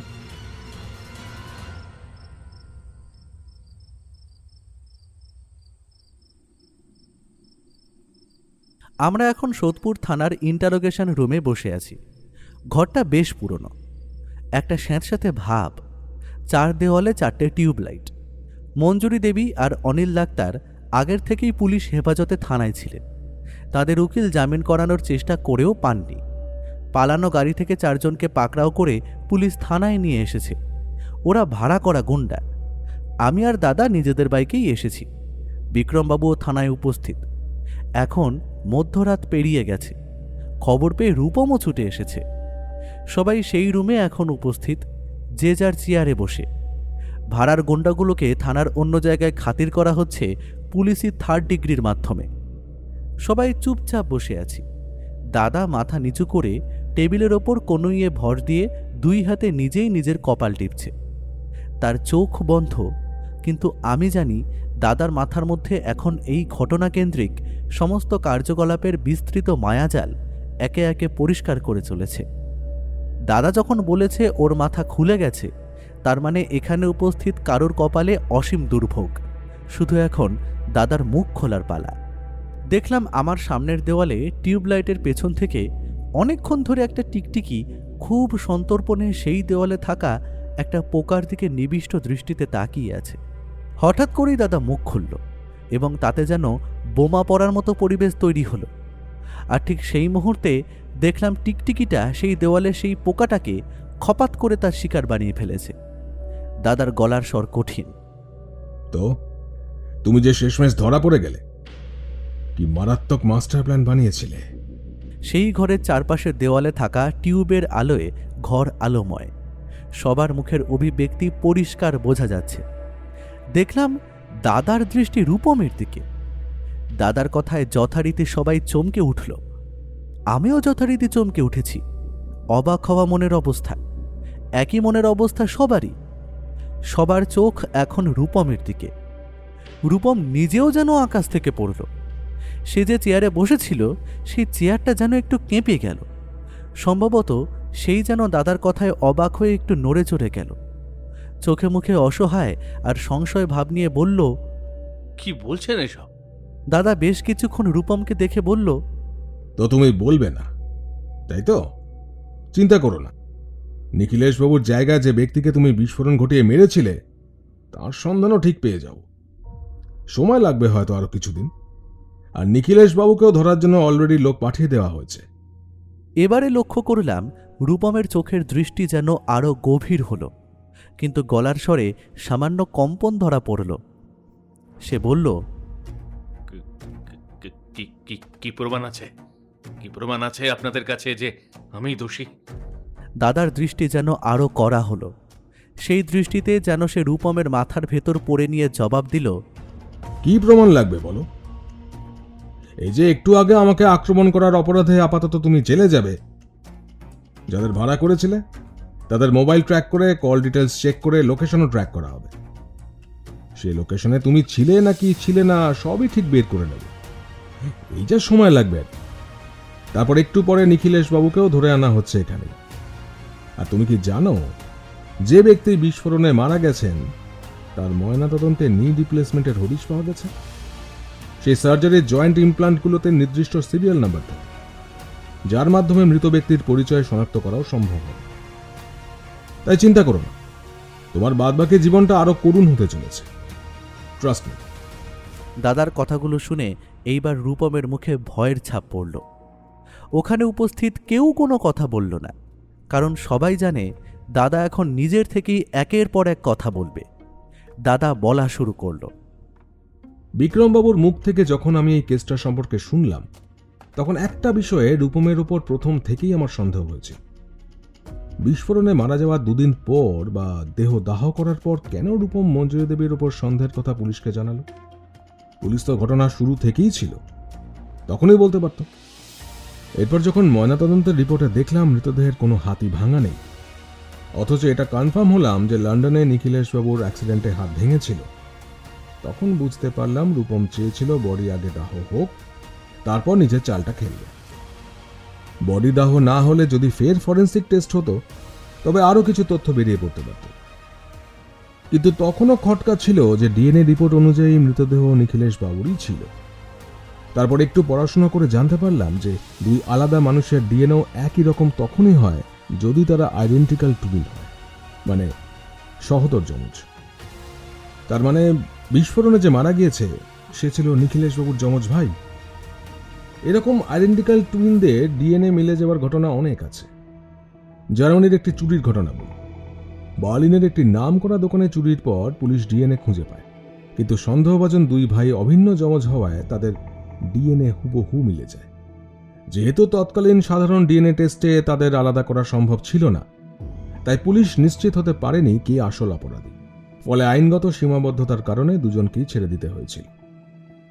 এছাড়াও 2024 সালেই যুক্তরাজ্যের এক পিতৃত্ব নির্ধারণ মামলায় টুইন ভাইদের ডিএনএ রিপোর্ট এক থাকায় সেই কেস দ্বন্দ্বে পড়েছিল। ফরেন্সিক টিম নিখিলেশবাবুর ব্যবহৃত জিনিসপত্র থেকে স্যাম্পল নিয়ে মৃত ব্যক্তির ডিএনএ মিলিয়ে দেখেছিল। সে রিপোর্ট আমি দেখেছিলাম। আইডেন্টিক্যাল টুইন হওয়ায় সাধারণ ডিএনএ টেস্টে যা মিলিয়ে যাওয়া অসম্ভব নয়, তাই এখানেও ডিএনএ একই বেরিয়েছিল। নিখিলেশবাবুর হাত ভাঙা ছিল এই তথ্য না জানলে আমি হয়তো বের করতে পারতাম না যে বিস্ফোরণে অন্য কেউ মারা গেছে, নিখিলেশবাবু নয়। রূপম এত সুন্দরভাবে ঘটনা সাজিয়েছিল যাতে সব দোষ মঞ্জুরি দেবীর উপর গিয়ে পড়ে। সেভাবেই সে আমাদের সামনে তথ্যগুলো তুলে ধরেছিল। যেমন সেদিন সকালে অনিল ডাক্তার ওষুধ দিয়ে গেছেন যাতে তদন্তে নেমে এইসব পেয়ে আমরা মঞ্জুরি দেবীকে দোষী ভেবে জেলে পুরি, আর মঞ্জুরি দেবী যাতে সম্পত্তি থেকে বহিষ্কৃত হন। কারণ আইন অনুযায়ী উইলে থাকা কোনো ব্যক্তি যদি সম্পত্তির লোভে মালিককে হত্যা করে বা আত্মহত্যায় প্ররোচিত করে এবং তা যদি প্রমাণিত হয়, তবে সে সম্পত্তির এক কানা করিও সে পায় না। তখন সম্পত্তি পায় তার আইনি উত্তরাধিকারী, এক্ষেত্রে যে হলো রূপম নিজে। সেই সব জানত। তাই আমার ধারণা সে আর নিখিলেশবাবু দুজনে মিলে ইচ্ছে করে এই প্ল্যান করেছে। ঘটনার কিছুদিন আগে ইচ্ছে করে উইল চেঞ্জ করে সব সম্পত্তি মঞ্জুরি দেবীর নামে করে দেওয়া হয়, বড় অঙ্কের বিমা করা হয় এবং তার নমিনি মঞ্জুরি দেবীকেই করা হয়, যাতে সবাই ভাবে মঞ্জুরি দেবী মূল অপরাধী। এরপর ঘটনার দিন শরীর খারাপের নাটক করে ডাক্তার ডাকা হয়। ডাক্তার এসে ওষুধ প্রেসক্রাইব করেন। তারপর সবার আড়ালে সেই প্রেসক্রিপশনে ওই ড্রাগের নাম নিজে ইচ্ছে করে লিখে দেয় নিখিলেশবাবু এবং মঞ্জুরি দেবীকে ওষুধ আনতে পাঠায়, যাতে ওনার ওপর সন্দেহ গাঢ় হয়। এরপর ইমেল একটা প্ল্যান মাফিক সুইসাইড নোট লেখে ড্রাফটে। কি অদ্ভুত না? কিন্তু প্রশ্ন হচ্ছে সেটা ড্রাফটে রাখলো কেন? ইমেল লিখেছিল তো সেটা কাউকে পাঠিয়ে দিলেই হতো, কিন্তু পাঠায়নি। তার কারণ হচ্ছে টাইম ম্যানেজমেন্ট। ড্রাফটের সময় ছিল সেদিন বিকেল 5টার একটু আগে, কিন্তু সেই ড্রাফট কাউকে সেন্ড করলে একটা প্রশ্ন থেকে যেত যে ইমেল পাওয়ার পর ওই ব্যক্তি, মানে যাকে ইমেল করেছিল, সেই ব্যক্তি কেন কোনো পদক্ষেপ নিল না, কেন নিখিলেশকে বাঁচাতে এলো না। কিন্তু পরিকল্পনা মতো বিস্ফোরণ করার সময় ছিল রাত 10টা। তাই রাত 10টায় মরতে গিয়ে বিকেল 5টায় কেউ মেল পেলে সেই মেল গ্রাহক নিশ্চয়ই নিখিলেশের খোঁজে আসবে, সেটাই স্বাভাবিক। তাই ইমেলটি ড্রাফটে লিখে নিখিলেশবাবু বেরিয়ে পড়লেন। তারপর নিজের পোশাক ছেড়ে দিলেন, আর ওই ছাড়া পোশাক পরিয়ে দেওয়া হলো নিখিলেশের সেই যমজ ভাইকে। তাই মঞ্জুরি দেবী যখন সেদিন ওনাকে দেখেছিলেন, ওনার পোশাক ছিল উস্কো খুস্কো এবং ওনাকে অস্বাভাবিক লাগছিল। কথাগুলো বলে দাদা থামল। আমাদের অবাক হওয়া ছাড়া আর অন্য কোনো উপায় ছিল না। সবার চোখে মুখেই দেখলাম সেই ছাপ। রূপমের মুখে দেখলাম তার মায়া মায়া ভাব আর নেই। সে একদৃষ্টিতে দাদার দিকে তাকিয়ে, সেই দৃষ্টি ধরা পড়ে যাওয়া এক শিকারীর যেন। দাদা আবার কৌতুক মাখা মুখে বলল, কি বুদ্ধিটাই না তুমি ধরো রূপম। তোমার প্ল্যান এবং দেওয়া তথ্য অনুযায়ী তদন্ত করে আমরাও মঞ্জুরি দেবীর বিরুদ্ধে যথেষ্ট তথ্য জোগাড় করে ফেলেছিলাম, যাতে অনায়াসেই মঞ্জুরি দেবী সম্পত্তি থেকে বঞ্চিত হন আর তুমি উত্তরাধিকারী হিসেবে সব পাও। মনির বয়স এখনো 18 হয়নি, দেরি আছে। তাই তার সম্পত্তির রক্ষণাবেক্ষণও তোমার নিয়ন্ত্রণেই থাকত। অন্যদিকে মঞ্জুরি দেবীর মারফত নিখিলেশের পুরনো হত্যার কথা জানলেও তাকে শাস্তি দেওয়া যেত না, কারণ সবার কাছে তখন নিখিলেশ মৃত। কিন্তু আমি যখন তদন্তে নেমেছি তখন তো কেঁচো খুঁড়তে কেউটামি বার করব। তোমার উপর সন্দেহ আমার প্রথম থেকেই ছিল, আর যখন আমি বুঝতে পারলাম যে নিখিলেশবাবুর নিশ্চয়ই কোনো যমজ ভাই ছিল, তখন ইচ্ছে করেই তোমার কাছে নিখিলেশবাবুর মা বাবা বা ভাই বোন কেউ ছিল কিনা জানতে চাই। তুমি জানো না বললে, অথচ তুমি মনে মনে ঠিক টের পেলে যে আমি সত্যের অনেক কাছাকাছি চলে গেছি। তাই আমাকেও সরানোর প্ল্যান করলে। আমাকে দিয়ে যতটুকু বের করানোর ছিল যাতে তোমার স্বার্থ সিদ্ধি হয়, সেটা তুমি করিয়ে নিয়েছিলে। তাই আমি বেঁচে থাকলে যদি আরো কিছু বের করে ফেলি, এই ভেবে তুমি আমার কাছে এসে নাটক করে একটা সিগারেটের প্যাকেট দিলে। তদন্ত আর এগোতে চাও না বললে। আমি তোমার দেওয়া একটা সিগারেটও খাই, কারণ আমার ধারণা ওতে বিষাক্ত কিছু ছিল। সেটা ফরেন্সিকে পাঠালেই প্রমাণ পাওয়া যাবে। এরপর অপেক্ষা করলে, আমাকে নজরে রাখলে, কিন্তু রাত হয়ে গেলেও যখন আমার মরার কোনো খবর পেলে না, তখন তুমি অন্য চাল চাললে। আমায় বেনামি নামে ফোন করে নির্জন জায়গায় ডাকলে আর আমায় মারার জন্য লোক ঠিক করলে। তুমি ভেবেছিলে নিখিলেশবাবুর তথ্য পাওয়ার লোভে আমি একা চলে যাব। এতটাই বোকা ভাবলে আমায় তুমি? দাদার কথা শেষ হতে না হতেই দেখলাম বিক্রমবাবু চেয়ার ছেড়ে উঠে দ্রুত রূপমের কাছে গিয়ে ধমক দিয়ে বললেন, বল বল, কেন করেছিস এসব? কেন? ওনার ধমকের সুর এত কড়া ছিল যে আমরা সবাই চমকে গেলাম। এরপর বিক্রমবাবু 2-1 ঘা দিতে শুরু করে দিলেন, আর সাথে পুলিশি গালিগালাজ। দেখলাম রূপম নির্বিকার, তার মুখের অভিব্যক্তিতে অনুশোচনার লেশমাত্র নেই, কিন্তু সে যে ধরা পড়ে গেছে তা যেন সে অনুধাবন করে নিয়েছে। ঘরের মধ্যে উত্তপ্ত পরিবেশ চলল বিক্রমবাবুর গলার আওয়াজ আর মারধরের কারণে। সবার চোখ সেই দিকেই। সে ঘরে থাকা মঞ্জুরি দেবীর মুখ ফ্যাকাশে হয়ে আছে। তার পাশে দাঁড়িয়ে এক মহিলা কনস্টেবল, আর তার পাশে নির্ভেজাল মুখে বসে ডাক্তার অনিল। সে যেন এই পরিস্থিতিতে নিজেকে জড়িয়ে ফেলেছে। তার সাদা মুখে এক সীমাহীন লজ্জার প্রলেপ টকটকে লাল করে রেখেছে। রূপমের প্রতি বিক্রমবাবুর প্রতিটা ধমকে মঞ্জুরি দেবী আর অনিল ডাক্তার কেঁপে কেঁপে উঠছে। হঠাৎ দাদার ফোন বেজে উঠল। দাদা ফোন কানে দিয়ে বলল, পেয়েছো? তাহলে ঠিকঠাক ঠিকানাই দিয়েছিলাম। না না, আগে চারপাশ থেকে ঘিরে ধরো, তারপর সামনে যাও সাবধান। দাদা ফোন রাখল। তারপর সবাইকে বলল, পেয়ে গেছে নিখিলেশকে। এরপর দাদা রূপমের কাছে গিয়ে বলল, বাপ বেটা দুজনেই তো ধরা পড়ে গেছে, এবার মুখটা খোলো, নইলে বিক্রমবাবু দৌলতে তোমার শরীরের সবকটা হাড় যে টুকরো টুকরো হয়ে যাবে গো। সঙ্গে সঙ্গে বিক্রমবাবু আবার একটা চড়ে লাগালো, ধমক দিয়ে বলল, বল বল। এবার দেখলাম রূপমকে ভেঙে পড়তে। নিখিলেশ ধরা পড়ে গেছে এই ভয়ে তার চোখে মুখের অভিব্যক্তি বদলে গেল নিমেষে। সে হতাশায় ভেঙে পড়ে বলতে শুরু করল, আমি জানতে পেরেছিলাম আমার বাবাই আমার আসল মাকে মেরেছিলেন। বাবা নিজেই সেটা আমার কাছে স্বীকার করেছিলেন। সেটা জানার পর আমি সেই বাড়ি ছেড়ে চলে গিয়েছিলাম, কিন্তু মনের মধ্যে রাগ আর যন্ত্রণা আমায় কুঁড়ে কুঁড়ে খাচ্ছিল। ভেবেছিলাম পুলিশের কাছে গিয়ে সবটা বলবো, তো আমার কাছে কোনো প্রমাণ ছিল না, তাই আমি চুপচাপ সব সরে নিই। এরপর থেকে আমি আলাদা থাকতে শুরু করি, কিন্তু মনের মধ্যে হাজার রাগ জমা হয়, ক্ষোভ জমা হয় মঞ্জুরি আর বাবার প্রতি। আমি সারাক্ষণ ভাবতে থাকি, এইরকম অন্যায় কেন হলো আমার সঙ্গে? আমি কি করলে এই যন্ত্রণা থেকে মুক্তি পাব? এরই মধ্যে হঠাৎ একদিন একটা লোকের সাথে আমার আলাপ হয়। কাজের সূত্রে আমি টাকির দিকে গিয়েছিলাম। সেখানে রাস্তায় ওকে দেখতে পাই। দেখতে অবিকল আমার বাবার মতো। বাবা ভেবেই তার কাছে যাই, কিন্তু গিয়ে জানি তিনি আমার বাবা নন। তখনই বাবাকে ফোন করি, আর বাবা জানান তার একটা যমজ ভাই ছিল, কিন্তু সে এখন কোথায় তা তিনি জানেন না। অনেক ছোট বয়সেই সে হারিয়ে গিয়েছিল, আর তার বিষয়ে কেউ কিছু জানে না, এমনকি মঞ্জুরি দেবীও না। লোকটি আমার কাকা হন। ওনাকে দেখে বুঝতে পারি উনি স্বাভাবিক নন। ওনার ম্যাচিউরিটির লেভেল অনেক কম, বেশ বোকা ধরনের। উনি কোথায় থাকেন দেখে আসি, এবং আস্তে আস্তে ওনার সাথে আলাপ জমায়। কাকতালীয়ভাবে ওনার সাথে দেখা হয় আমার। ওনার সাথে দেখা না হলে হয়তো আমার ভেতরের সুপ্ত রাগটা থেকেই যেত আজীবন। ওনাকে দেখার পর থেকেই আমার মাথায় এই প্ল্যানটা আসে। ভাবলাম উনি আমার প্রতিশোধে তরুপের দাস হয়ে এসেছেন। ওনাকে কাজে লাগিয়েই আমি আমার মরে যাওয়া মায়ের প্রতিশোধ নেব। ছোট থেকে আমার প্রতি যা অন্যায় হয়েছে তার বদলা নেব। আমার এতদিনের জ্বালা যন্ত্রণার সব হিসেব নেব।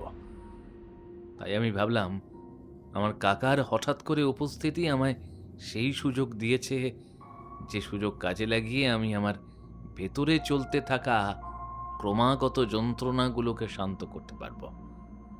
কথাগুলো বলে সে থামল। চশমার ভেতরে তার চোখ ভিজে গেছে বুঝতে পারলাম। চশমা খুলে সে তার জামায় চশমা মুছে সেটা চোখে দিল। ভেতরের কান্না চেপে নিয়ে সে আবার বলতে শুরু করল, এরপর খুব ভালো করে কাকার সাথে বন্ধুত্ব করি। আমি যে তার ভাইপো সেটা জানাই। কাকা নিজের ভাই মানে আমার বাবার সাথে দেখা করার জন্য উতলা হয়ে ওঠেন। ফোন মারফত দুজনের কথাও বলাই। বেশ কিছুদিন যাওয়ার পর বাবাকে আমার প্ল্যানটার কথা বলি। বাবা প্রথমে রাজি না হলেও পরে রাজি হয়ে যান, কারণ আমি বাবার ওপর চাপ দিই, ভয় দেখাই যে আমার আসল মায়ের গোপন হত্যার কথা সবাইকে বলে দেব। তাছাড়া বাবাও মঞ্জুরির কাছ থেকে মুক্তি চাইছিলেন, তাই উনি শেষমেশ রাজি হন। বাবা ভেবেছিল আমার এই প্ল্যানে সেও মুক্তি পাবে মঞ্জুরির হাত থেকে, কিন্তু আমার মাথায় অন্য আরো একটা প্ল্যান ছিল। আমি ঠিক করেছিলাম সব সম্পত্তি পেয়ে গেলে বাবাকেও সরিয়ে দেব, কারণ যে আমার মায়ের হত্যাকারী তাকে কিভাবে চোখের সামনে সহ্য করব। অন্যদিকে মঞ্জুরিকেও এমনভাবে ফাঁসাতে চেয়েছিলাম যাতে সেও জেলে যায়। ওরা আমার মাকে মেরে মায়ের সব সম্পত্তি নিজেদের নামে করেছিল, আর সেই সম্পত্তিতে আমারই ভাগ থাকবে না, তাই কখনো হয়? আমি তো ওদের এত সহজে ছেড়ে দেওয়ার পাত্র নই। লক্ষ্য করলাম রূপমের মুখে এক বিকৃত অবয়ব। যে অবয়ব সে এতদিন নিজের ভদ্রবেশী মুখোশের আড়ালে লুকিয়ে রেখেছিল, সে আবার বলতে লাগলো, আমার কথা মতো বাবা সব সম্পত্তি নতুন উইলে মঞ্জুরির নামে করে দেন। আমার কথা মতোই বিমা করে মঞ্জুরিকে নমিনি করেন। এরপর আমার কথা মতোই জ্বরের নাটক করে প্রেসক্রিপশনে সেই ড্রাগের নাম লেখেন বাবা। এরপর ইমেল ড্রাফটে সুইসাইড নোট। তারপর আমার কথা মতোই বাবা বেরিয়ে যান। ল্যাব থেকে বেরোনোর আগে টেকনিক্যালি বিশেষ কিছু ব্যবস্থা করে আসেন যাতে রাত 10টাতেই অটোমেটিক বিস্ফোরণ হয়। বাবা বেরিয়ে আমার সাথে দেখা করেন এবং বেরোনোর সময় যে জামা কাপড় পরা ছিল সেগুলো বদলে অন্য জামা কাপড় পরে আমার বলে দেওয়া এক জায়গায় গা ঢাকা দেন। আমার কাকাকে আমি বাবার সেই জামা কাপড়গুলো পরতে বলি। তিনি সাদাসিধে লোক, আমার কথা মতো পড়ে নেন এবং আমার কথা মতোই সোজা ল্যাবে গিয়ে ঢোকেন। কাকাকে আগে থেকেই বলে রেখেছিলাম ল্যাবেই থাকতে, কারণ ওখানেই বাবা আসবে তার সঙ্গে দেখা করতে। বাবা না আসা পর্যন্ত যেন ল্যাব থেকে না বেরোন, কেউ ডাকলেও যেন না যান, কারণ বেরিয়ে পড়লে বাবা আর তার সাথে দেখা করবেন না। আমার কথা শুনে কাকা ওখানেই বসে থাকেন, আর তারপরেই বিস্ফোরণ হয়। কথাগুলো বলে থামল রূপম। ওর মুখে এখনো কোনো অনুতাপ বা অনুশোচনার চিহ্ন মাত্র নেই। দাদা আমায় ইশারায় উঠে পড়তে বলল। বাইরে যাওয়ার আগে দাদা বিক্রমবাবুকে বলল, আমরা চললাম।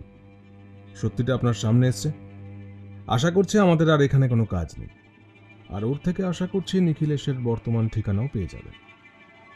আমরা যে নিখিলেশবাবুর সন্ধান পেয়ে গেছি মিথ্যেটা না বললে ও সত্যিগুলো বলতো না। সবাই অবাক হয়ে তাকিয়ে থাকলো দাদার দিকে। সবার অবাক মুখ দেখে দাদা জানালো, আমার কাছে কোনো ফোন আসেনি। ওটা আমার ভোরের অ্যালার্ম বেজেছিল মোবাইলে, আর আমি একটু নাটক করেছিলাম, নইলে যে ও মুখ খুলছিলই না। বেড়ানোর আগে দেখলাম রূপম হাঁ করে তাকিয়েছিল দাদার দিকে। রাস্তায় বেরোলাম, হালকা সূর্যের আভায় দেখলাম দাদার মুখে দুঃখের ছাপ। কেস সমাধান করার পর দাদা উদাসীন হয়ে পড়ে। এই সময়টা দাদাকে একাই ছেড়ে দিই আমি। ওর মন এখন বিষণ্ণ থাকবে, কারণ দাদার কাছেই শুনেছি অপরাধী যতক্ষণ না নিজের ভেতরে তার অপরাধ নিয়ে অনুতপ্ত বোধ করছে ততক্ষণ সমাজ এরকমই থাকবে। দাদার কাছাকাছি গেলাম। ওর চোখে চোখ পড়তেই দাদা বলল, মঞ্জুরি দেবীর মেয়ে মনির ভবিষ্যৎ কি হবে সেটা বড় ভাবাচ্ছে রে বাবু। কয়েকদিন পর আমাদের কাছে খবর আসে নিখিলেশকে পাওয়া গেছে। রূপমই শেষমেশ তার ঠিকানা দিয়েছিল। নিখিলেশ, মঞ্জুরি, রূপম তিনজনেই এখন জেলে। অনিল ডাক্তারকে ছেড়ে দেওয়া হয়েছে। সে নির্দোষ। মঞ্জুরির ভালো বন্ধু ছিল সে, কিন্তু মঞ্জুরির লন্ডনের ঘটনা সম্পর্কে সে কিছুই জানত না। যে মারা গেছিল বিস্ফোরণে তার নাম সমীর। পোস্টমর্টেমে যে নি রিপ্লেসমেন্ট হয়েছিল তার সিরিয়াল নাম্বার দেখে তার খোঁজ পাওয়া যায়। উনি টাকির একটা এনজিওতে থাকতেন। অনেক ছোট বয়স থেকেই সেই এনজিওতে ছিল সে। সমীর নামটা সেই এনজিওরই দেওয়া নাম। যদিও রূপমও সেই এনজিওর ঠিকানা জানত। দাদার কাছে রূপমের দেওয়া যে সিগারেটগুলো ছিল সেইগুলোর টেস্ট করানো হয়েছিল। সেইগুলোয় বিষের অস্তিত্ব পাওয়া গেছে। দাদা আগেই অনুমান করেছিল সেই বিষ মাখা সিগারেটগুলো নিখিলেশবাবুই বানিয়ে দিয়েছিল রূপমকে। কারণ নিখিলেশবাবু বৈজ্ঞানিক, তাই তার পক্ষেই বিষাক্ত সিগারেট বানানো সম্ভব। তাই দাদা নিশ্চিত ছিল যে নিখিলেশবাবু বেঁচে আছে আর রূপমের সাথে মিলিত হয়ে এই সব করছে। মণিকে আপাতত ওদের পাড়ার এক প্রতিবেশী নিজের কাছে রেখেছে। অনিল ডাক্তারও মণিকে নিজের কাছে রাখতে চেয়েছে। বিক্রমবাবু আমাদের বাড়িতে এসে দাদার সাথে দেখা করে গেছেন। ওর চোখ মুখে প্রচ্ছন্ন ভাব ছিল। পুলিশ জীবনের শেষ কেস যে এতটা মনে রাখার মতন হবে তা তিনিও ভাবতে পারেননি। দাদাকে অনেক ধন্যবাদ জ্ঞাপন করে গেছেন উনি। আর উনি এটাও জানালো যে রূপমনাকে দাদাকে ধন্যবাদ জানিয়েছে। দাদার জন্যেই ওর মায়ের খুনের আসল অপরাধীরা শাস্তি পেয়েছে। ও আরও একটা কথা, যে টাকার খামটি রূপম আমাদের কাছে রেখে গেছিল সেই খামসমের টাকাটা দাদা মানি অর্ডার করে দিয়েছিল টাকির সেই এনজিওতে।